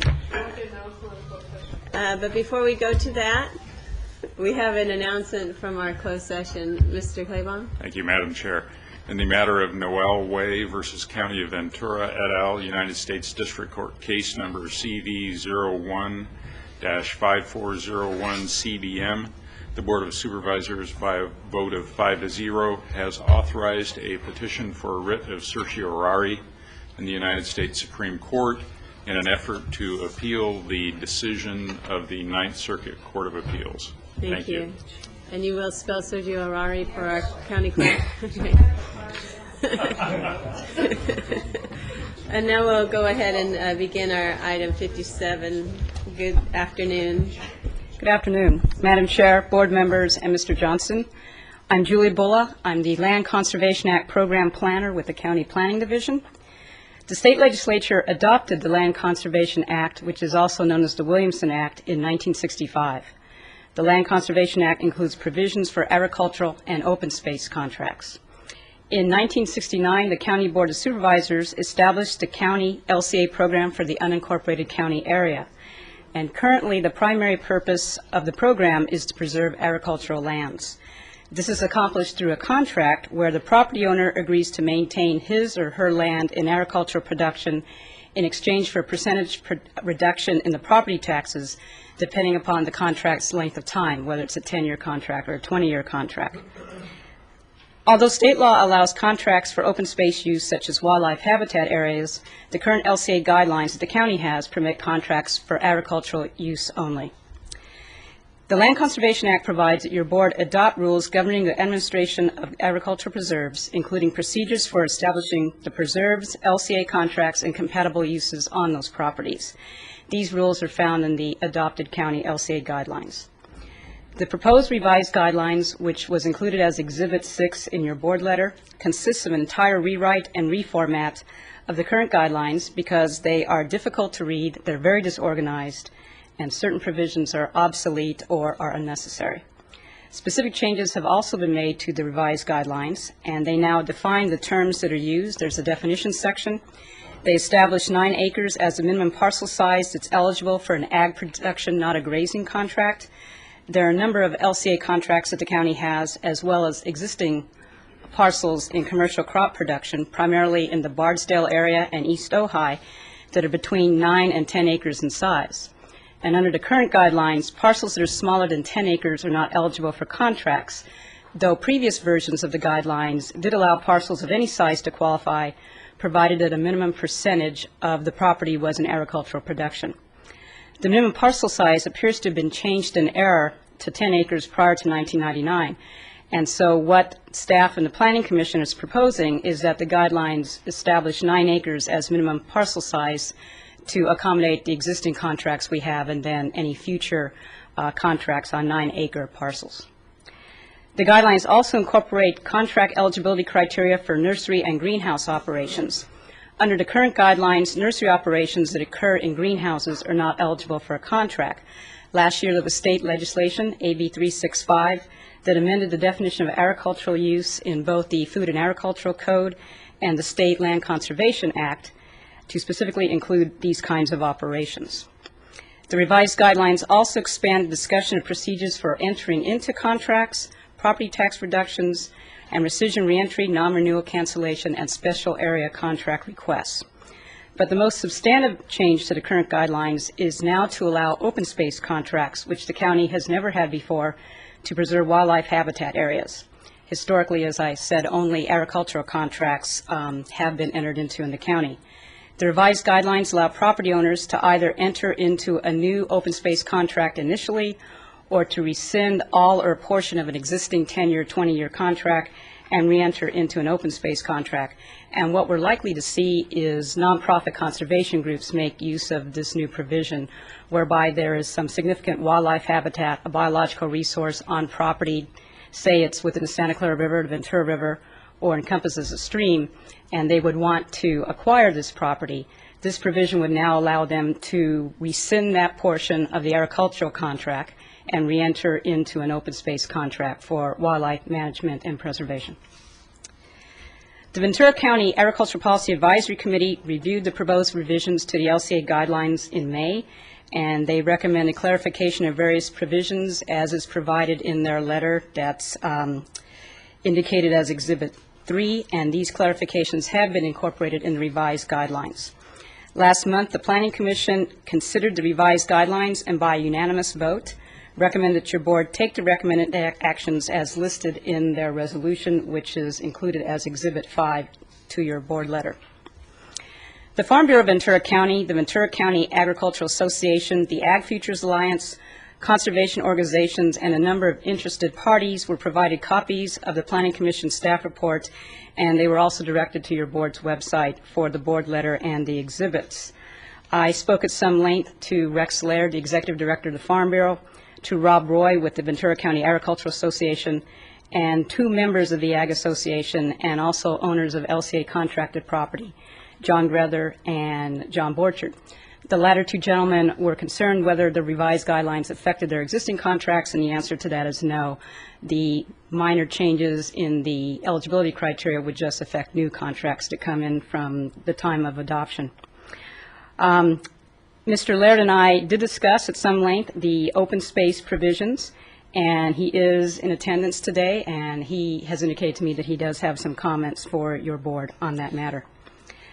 The Planning Commission does recommend that your board take the actions that are listed on page 1 of your board letter, and those are: find that the adoption of the revised LCA guidelines is not a project, and alternatively, find that the revised guidelines are categorically exempt from CEQA, find that the revised LCA guidelines are consistent with the purpose of the State Land Conservation Act, which is to promote the general welfare and protection of the public interest in and the preservation of a limited supply of agriculture and open space wildlife habitat. Find that the revised guidelines are consistent with the Ventura County General Plan, the non-coastal and coastal zoning ordinances, and other applicable county ordinances and resolutions. And lastly, that your board adopt the proposed resolution that was included as Exhibit 7 to your board letter that would approve the revised LCA guidelines. I'd be happy to respond to any questions your board has. Thank you for your report. We do have a question, Supervisor Long.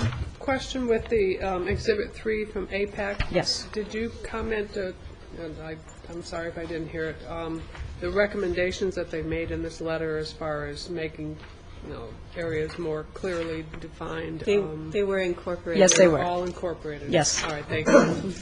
Are there any other questions? I do have one speaker card. Mr. Laird?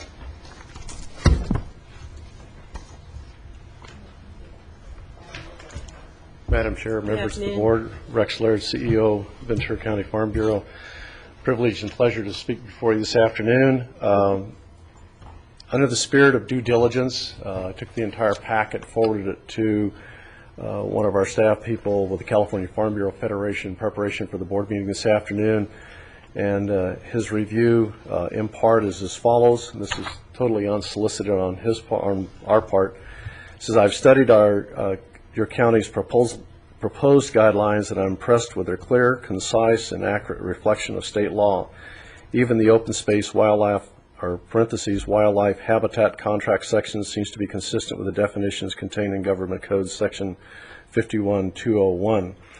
The balance of his comments are really related in the context of challenges that the Farm Bureau has faced in other counties throughout the state, totally inconsistent with the 4-year history of this county. There have been a number of instances where the sanctity of agriculture has been perverted by those that seek the tax relief without being true to what the spirit of the law was in 1965. That's never been the case in this county, and as Julie alluded to, based on our conversation, that's not going to be a problem in the future. So sum total of my comments are hats off to fantastic staff work, and if I had the power, I would move the recommended action. Thank you. I second it. All right. With that, then, are there any other comments, Supervisor Bennett? Yeah, this started when the conservancies, the land conservancies came and were actually looking for some help because they were finding themselves in a situation where they couldn't get donations of partials because of the odd size and everything else. So this is just a fine example of sort of a number of goals. We had a bureaucratic roadblock that was blocking us from reaching something that everybody wanted to do, which is when somebody wanted to contribute to Conservancy, that they actually had the flexibility to do that and not get hung up by the bureaucratic stuff.